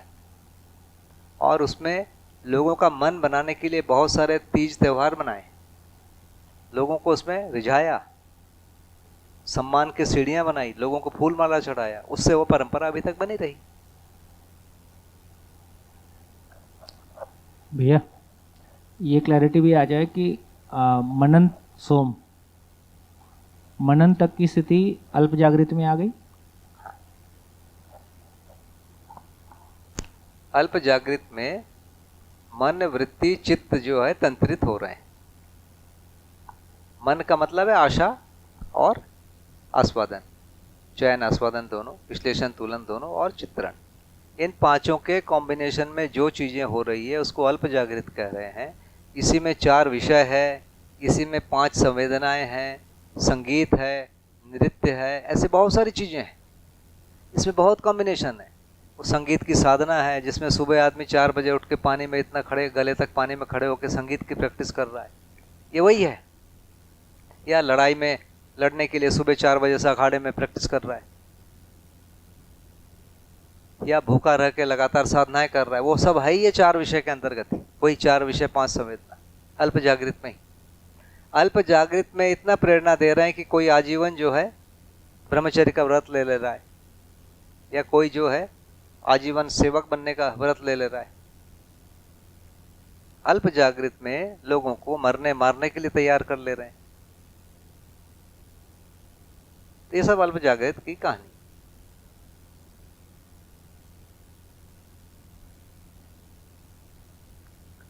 पर अल्प जागृत को देखेंगे तो मुख्य रूप से 4 विषय नहीं है, 4 विषय 5 संवेदना, और ये लगातार मिलते रहे उसके लिए एक प्रकार का धर्म, राज्य, संविधान, समाज, परंपरा, इन सब बहुत सारे चीजें हैं जिसको लेकर लोगों ने बनाया है। हेलो, संवेदनहीनता से लेके संवेदनशीलता तक की सारी यात्रा अल्प जागृत में बहुत बड़ा रेंज है अल्प काफी जागृत। बड़ा रेंज है। मतलब समाधि तक जूझने के लिए जो प्रेरणा है इसी जगह पर है। समाधि अल्प जागृत के बाहर है। हाँ, उसके लिए जो जूझ रहा है वो तो अल्प जागृत समाज में ही तो आदमी तैयार हो रहा है। अल्प जागृत समाज ही लोगों को समाधि तक के लिए प्रेरणा दे पा रहा है, ऐसा बना के रखा, उसको गुणगान कर रहा है। अभी भी छत्तीसगढ़ के हर गांव में मुझे लगता है कि 9 रामायण होता है, 9 दिन 10 दिन का रामायण होता ही रहता है। इधर भी होता होगा। और उसमें किसी न किसी बड़े आदमी को बुलाते हैं जो साधु है, और वो यही बोलता है कि ईश्वर को जाओ, उसने ध्रुव ने घर छोड़ दिया और फलाने ने ये कर दिया, बोलते रहते। और छोटी उम्र के बच्चे 12, 13, 14, 15 में इसमें कोई ना कोई उसको पकड़ लेता है और एक रास्ता पकड़ के कोई खड़ा हो जाता है। अभी जैसे जैनियों में जो बहुत पैसे वाले घरों हैं, उन्हीं में से कोई ना कोई बिल्कुल त्यागी बन जाते हैं, जो साधु बन रहे हैं उन्हीं में से। समाज इसको बना पा रहा है ना, ये बड़ी बात है। तो ये समाज जो था वो भक्ति और विरक्ति को सबसे ऊपर रखा, और उस प्रकार के हमारा जो भारतीय समाज है, और उसके बाद नंबर 2 में राष्ट्र और ये चीजों को रखा, और उसमें लड़ाई और ये सब को भी रखा, दान त्याग ये सब किया। मठों को, मंदिरों को सब पालने वाले वही लोग हैं जो पैसे वाले हैं, वही चला रहे हैं आज तक। कभी ये मंदिर और मठ स्वावलंबी नहीं है, कोई ना कोई इनको ऐसे पाल रहा है। तो समाज इनको बना के रखा, जिसको अपन अल्प विकसित कह रहे हैं, उसने ये सब बना के रखा। और अब समझ में आ रहा है कि ये जो संस्थाएं हैं धीरे धीरे कमजोर होती जा रही, अब नहीं चलेगा। अब मंदिर के बजाय क्लब बन रहे हैं, मतलब भोग की जगह बन रही, वहां लोग पैसा लगा रहे हैं।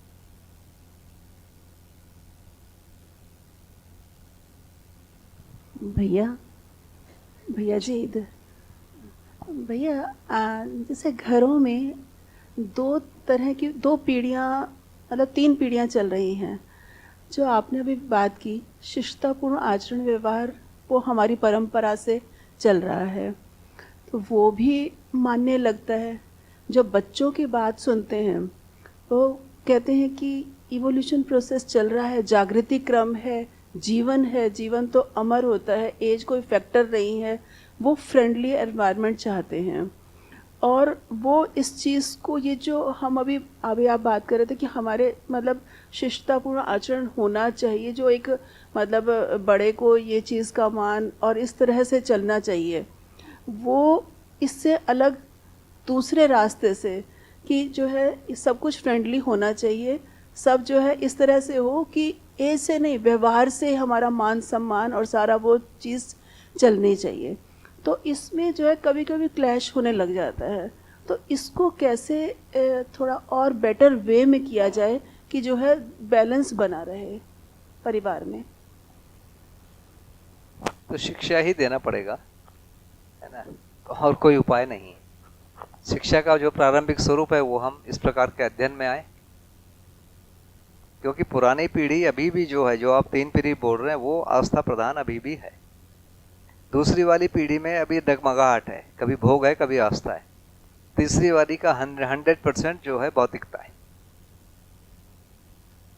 भैया समझ उनमें भी लगती है, समझ तो मतलब ये लगता है कि वो हमसे ज़्यादा समझदार हैं, और वो जो बात कह रहे हैं उनकी बात भी कहीं गलत नहीं लगती है, कहीं मतलब हम उसको भी नकार नहीं सकते कि जो वो कह रहे हैं कि मतलब व्यवहार में मानो सबकी, परंतु अपने मन की करो। इस तरह से है कि मतलब सही के लिए है, किसी का शोषण भी नहीं करना हमें, परंतु हमें जो है आदर सम्मान थोड़ा सा इस तरह से बिहेवियर को अपने बनाकर चलना है कि सबके साथ सही सही हो।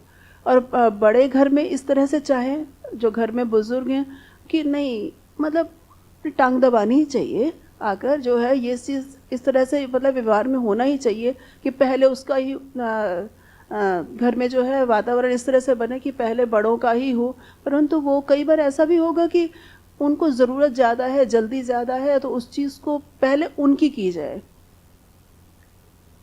देखिए, हम ही उनको ऐसी जगह भेजे हैं जहाँ पर ये भौतिकता सीखे, हम ही भेजे। हम कैसे बोलें कि वो गलत है? वहाँ पर पूरी जीवन शैली बता ही नहीं रहे ना। वहाँ पर फाइनली इतना ही बता रहे हैं कि आप यहाँ से पढ़ लिख के अमेरिका चले जाओ। आपको माता पिता या और दूसरे परिवार के साथ जीना है, ये एक भी दिन नहीं बताया जा रहा है। उनको भौतिक वस्तुओं के साथ जीना है और मनमानी विधि से जीना है। लाइफ पार्टनर यदि पसंद नहीं आया तो छोड़ के दूसरा ले आओ। ये उसी तरह पूरा थॉट है। देखिए, पुस्तकों में लिखा नहीं है कुछ, उस जगह जो लोग टीचर पढ़ा रहे हैं उनकी जिंदगी में वो दिखता है। बिल्कुल। वहां से पुस्तक में कहीं नहीं लिखा है कि पत्नी को छोड़ दो या पति को छोड़ दो और दूसरा पति ले आओ, दूसरी पति, कहीं नहीं लिखा है। कहीं नहीं लिखा है कि सिगरेट पियो। मैं पूरे पुस्तकों को खंगाल के देखा हूं। सिगरेट के पैकेट में लिखा है इसको मत पियो, मर जाओगे। परंतु आसपास देख रहे हैं, है ना? सब ऐसे ही करके रखा हुआ है, तो लिखा कहीं भी नहीं है। उसके साथ जो संस्कृति और सभ्यता चलती है वो यही बताती है कि ये करो। तो आदमी पढ़े, जो लिखा है उसको बिल्कुल नहीं पढ़ता है, बिल्कुल नहीं सुनता है। जो हम कर रहे हैं उसको वो देखता है और वैसी जगह वो चला गया है। और अभी हम भी एक स्कूल चला रहे हैं, उसमें हम देख रहे हैं कि जो जितना स्किल वाला स्किल में आगे बढ़ा हुआ है वो ऐसे व्यवहारिक चीज़ों में उतना पीछे है, या व्यवहारिक चीज़ों में जो बढ़िया है वो पीछे है। और हमको स्किल देना है।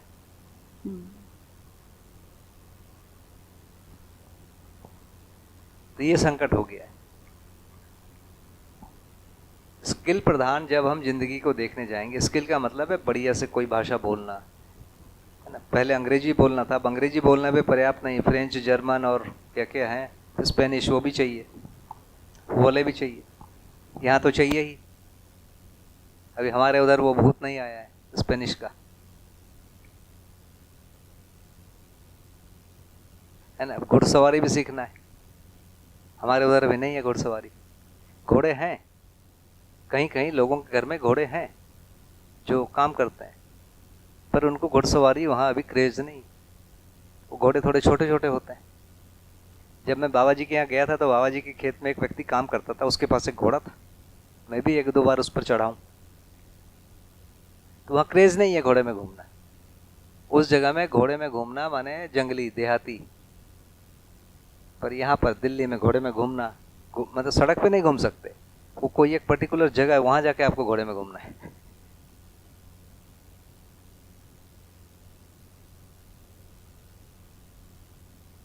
तो एक प्रकार का फैशन है जिसको सिखाने की जगह है।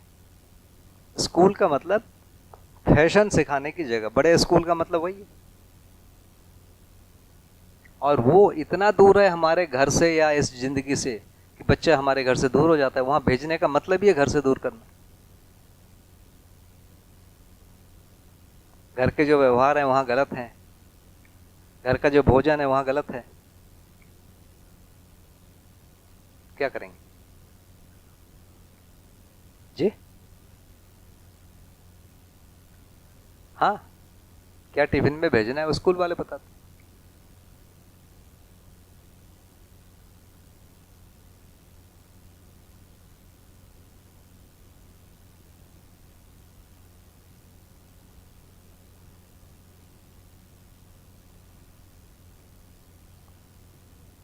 अब आते हैं अर्ध जागृत।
ये वाला आएगा अर्ध जागृत।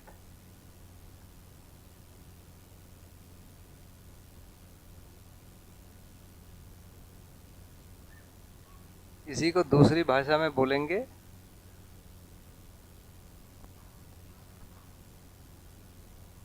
अध्ययन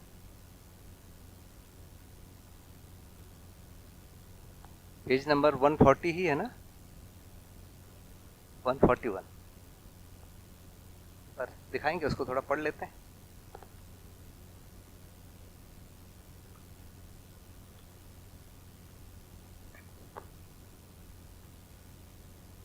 मतलब पढ़ना इसीलिए है कि मैं इस शास्त्र के आधार पर ही बोल रहा हूं, ये बताने के लिए।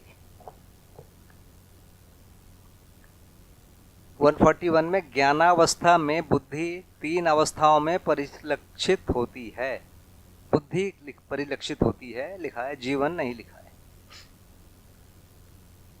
अल्प विकसित या अल्प जागृत जीवन में इच्छा पूर्वक विचार एवं आशावादी प्रवृत्ति हो तो उसे अल्प जागृत की संज्ञा दी जाती है।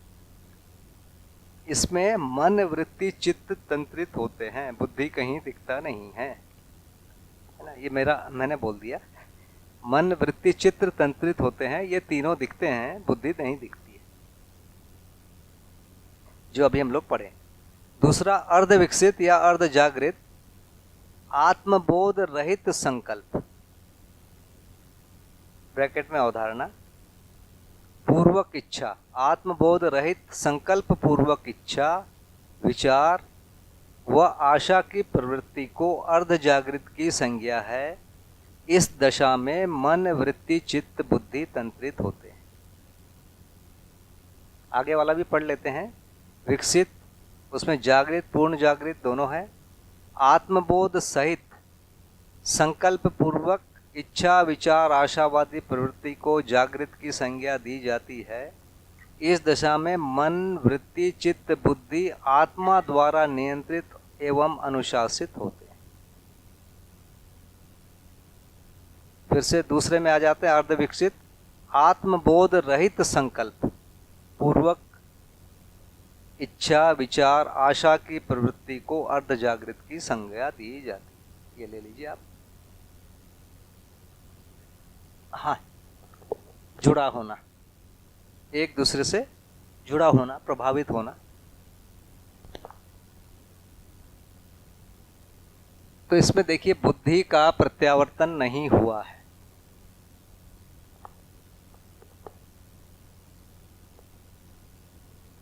बोध माने बुद्धि का प्रत्यावर्तन, अनुभव माने आत्मा का प्रत्यावर्तन, चिंतन या साक्षात्कार माने बुद्धि का प्रत्यावर्तन, तुलन माने वृत्ति का प्रत्यावर्तन, आस्वादन माने इनका प्रत्यावर्तन मन का। इसी को इधर अपन देखेंगे सब परावर्तन।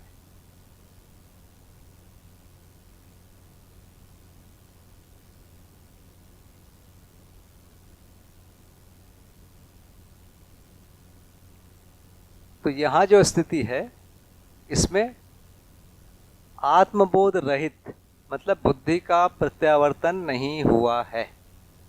एकदम साफ साफ बोल रहे हैं, आत्मबोध नहीं हुआ है। बोध का मतलब आत्मबोध ही है। बोध का मतलब बुद्धि का प्रत्यावर्तन, बुद्धि का प्रत्यावर्तन का मतलब आत्मबोध। तो आत्मबोध नहीं है, इसलिए मैंने इसको हटा ही दिया है। बुद्धि अब काम पूरा नहीं कर रही। आत्मबोध रहित संकल्प पूर्वक इच्छा विचार आशा, ये जो प्रक्रिया है इसको हम अर्ध जागृत कह रहे हैं। इसमें मन वृत्ति चित्त बुद्धि, बुद्धि का जो ये वाला भाग है, प्रमाण वाला भाग है, काम कर रहा है। तो यहां पर एक घटना हो रही है, चित्त का प्रत्यावर्तन हो गया। माने चित्त का प्रत्यावर्तन का 3 नाम है।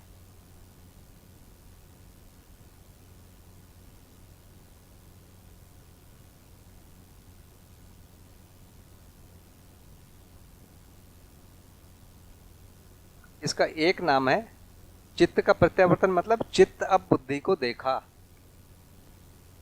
देखने को हम बोलते हैं भेंट हुआ, माने अभी आप यदि हिंदी भाषा को देखेंगे ना, हम आपसे मिले तो उसको क्या बोलते हैं, हमारा साक्षात्कार हुआ आपसे। इंटरव्यू को क्या बोलते हैं, साक्षात्कार। किसका साक्षात्कार, इंटरव्यू बोर्ड से हमारा साक्षात्कार हुआ, ठीक है। तो साक्षात्कार माने देखना, भेंट होना। तो चित्त ने बुद्धि को देखा,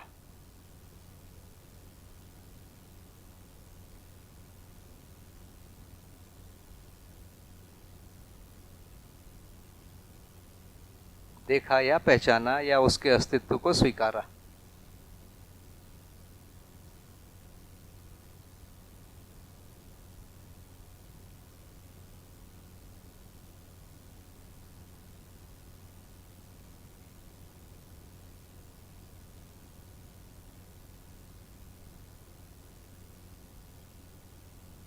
चित्त ने बुद्धि को देखा या बुद्धि को पहचाना या बुद्धि के अस्तित्व को स्वीकारा। कौन से बुद्धि को,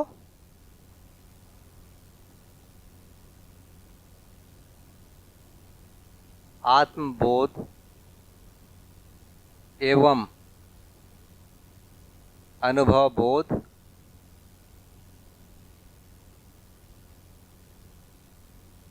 रहित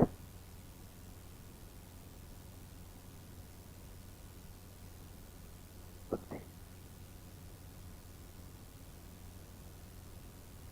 जिस बुद्धि को पहचाना उस बुद्धि को आत्मबोध नहीं, उस बुद्धि को अनुभव बोध भी नहीं। इन दोनों को अलग अलग लिख दिए हैं ताकि ये आगे हमारे वर्णन में आएगा, चर्चा में आएगा। इसी का नाम साक्षात्कार है। इस कंडीशन में चित्त ने बुद्धि को पहचान लिया। बुद्धि को पहचान लिया मतलब बुद्धि के परावर्तन को पहचान लिया। तो बुद्धि का प्रभाव या बुद्धि का जो परावर्तन है वो चित्त की तरफ बना ही रहता है, लेकिन चित्त उसको नहीं पहचानता है।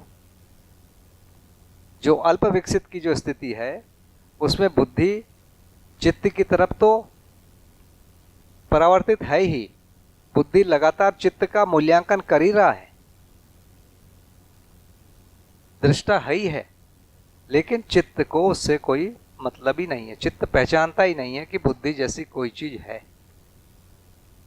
अब एक स्थिति नहीं आ रही है, चित्त का प्रत्यावर्तन हो गया, माने चित्त ने पहचान लिया कि बुद्धि कोई चीज है, मेरे से विकसित कोई चीज है। कितना विकसित है, इतना विकसित है कि उसको अभी आत्मबोध और अनुभव बोध नहीं है, लेकिन वो चित्त से तब भी विकसित है।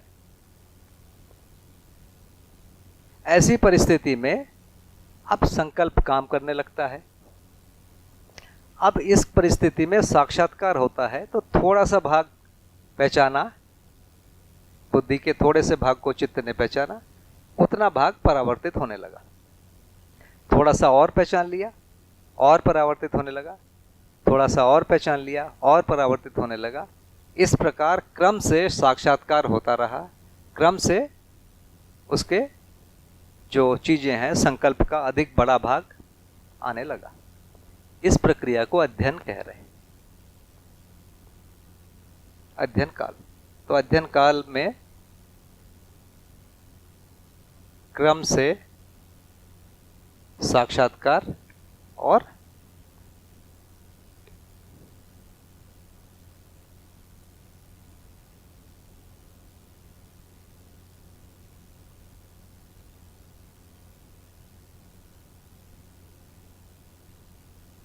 क्रम से साक्षात्कार, इसी को कहेंगे क्रम से प्रतीति, क्रम से अध्ययन बोध, क्रम से अवधारणा।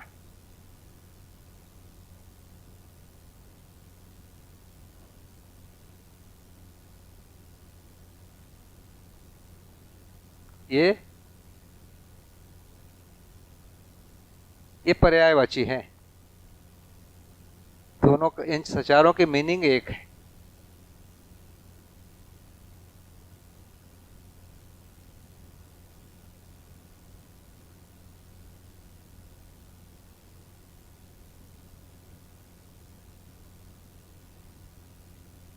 इसमें क्या हुआ?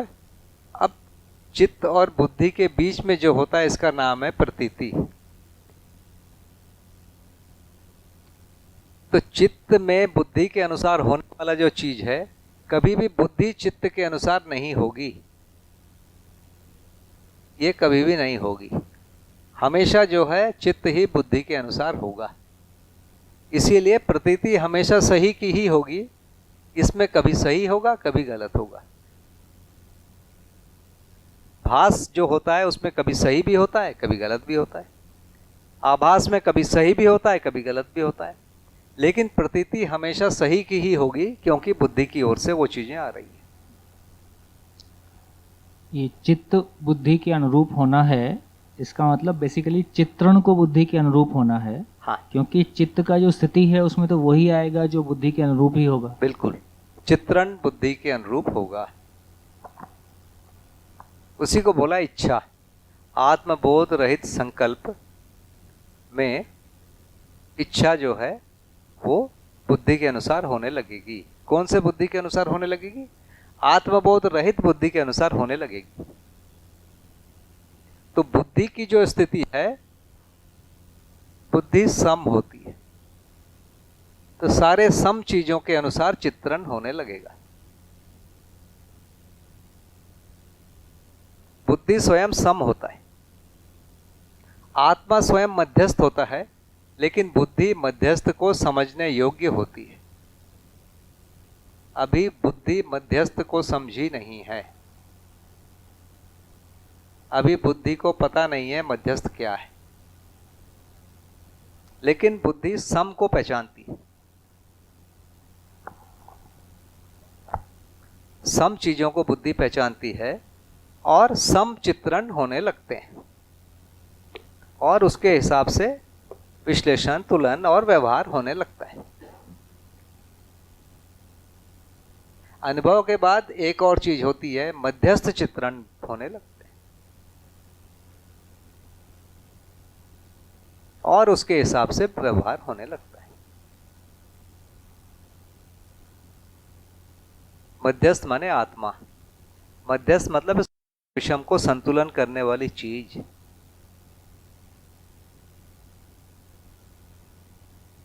बिल्कुल, मध्यस्थ व्यवहार जब करेंगे तो दिव्य मानव का कोई चित्रण नहीं होता क्या? दिव्य मानव बिना चित्रण के व्यवहार करते हैं क्या? बिना चित्रण के भाषा बोलते हैं क्या? बुद्धि सम है क्योंकि वो आत्मा के प्रभाव में ही है।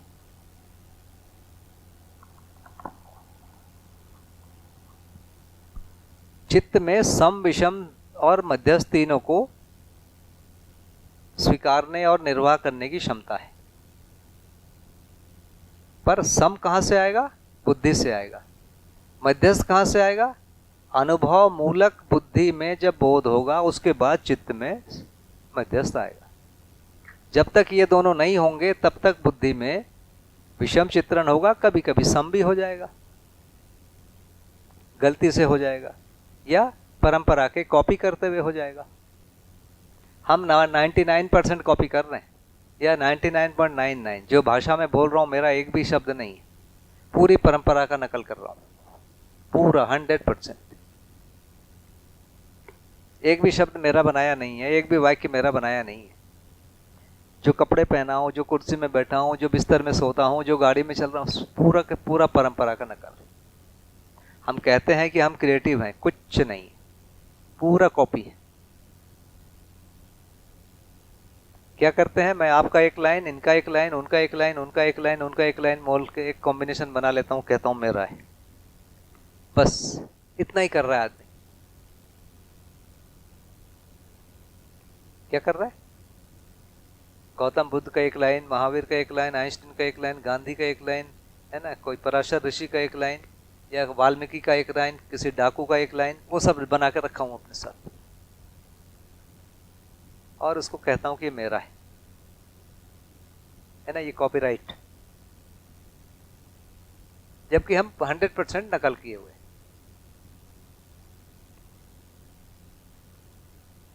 तो प्रतीति क्यों कर रहे हैं? चित्त जब बुद्धि को पहचानता है, या चित्त और बुद्धि में जब भी एक रूपता होती है, उसको प्रतीति बोलते हैं, और ये हमेशा पॉजिटिव होता है, इसलिए साक्षात्कार को प्रतीति भी बोल रहे हैं।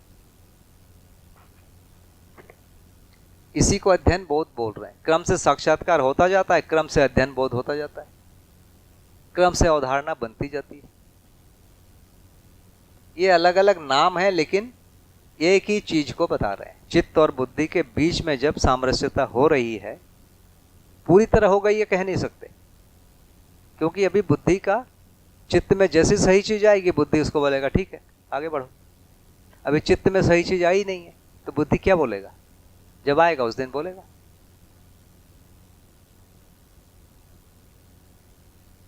तो इसी को अध्ययन बोध कह रहे हैं।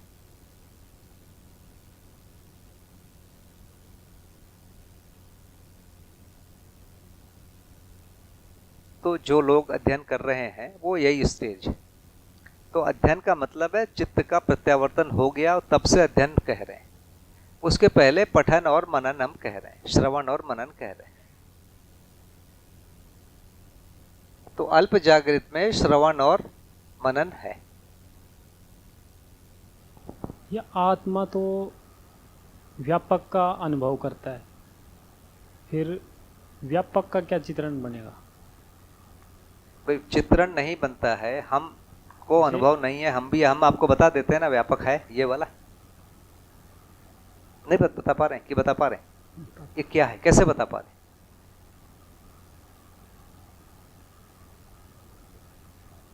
अनुमान के आधार? अनुभव तो नहीं भाई, अनुमान कहाँ आएगा? हम अपेक्षा में बता रहे हैं। देखो ये इकाई है, ये इकाई, किसके बीच की खाली जगह क्या है? आप कहेंगे हवा है, हवा को हटाओ, अब क्या है?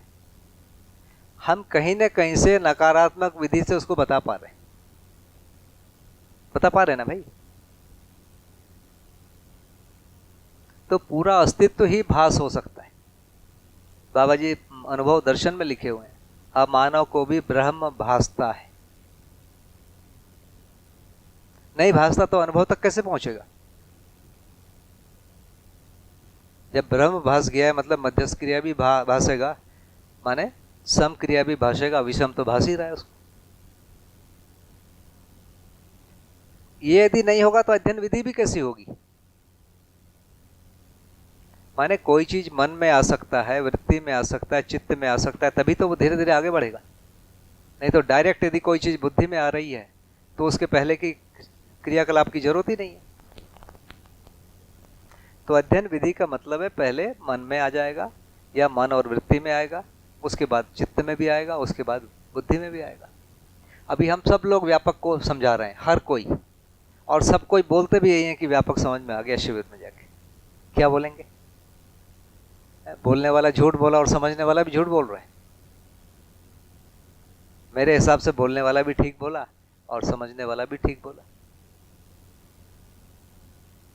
वो क्या हो रहा है? भास हो रहा है, उसको आभास हो रहा है।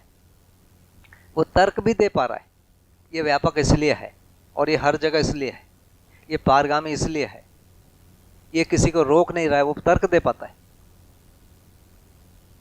और ये है, इसको प्रूफ करता है वो। कोई बड़े बड़े वैज्ञानिक आता है उसको भी प्रूफ कर देता है वो, ये है। कोई बोलेगा नहीं है तो वो है, उसका नाम आप रखे हो नहीं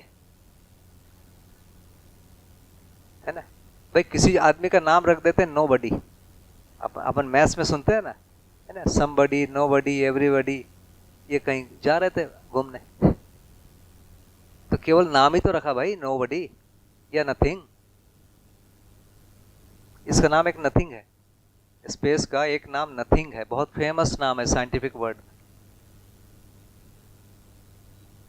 नथिंग।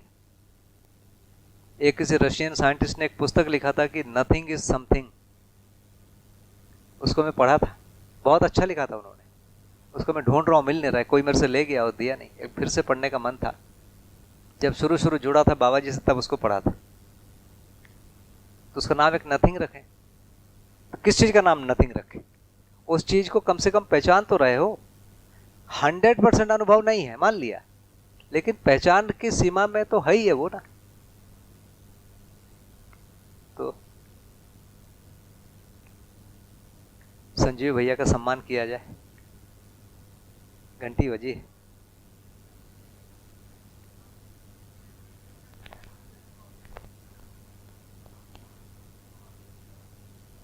थोड़ा भारी हो गया ना।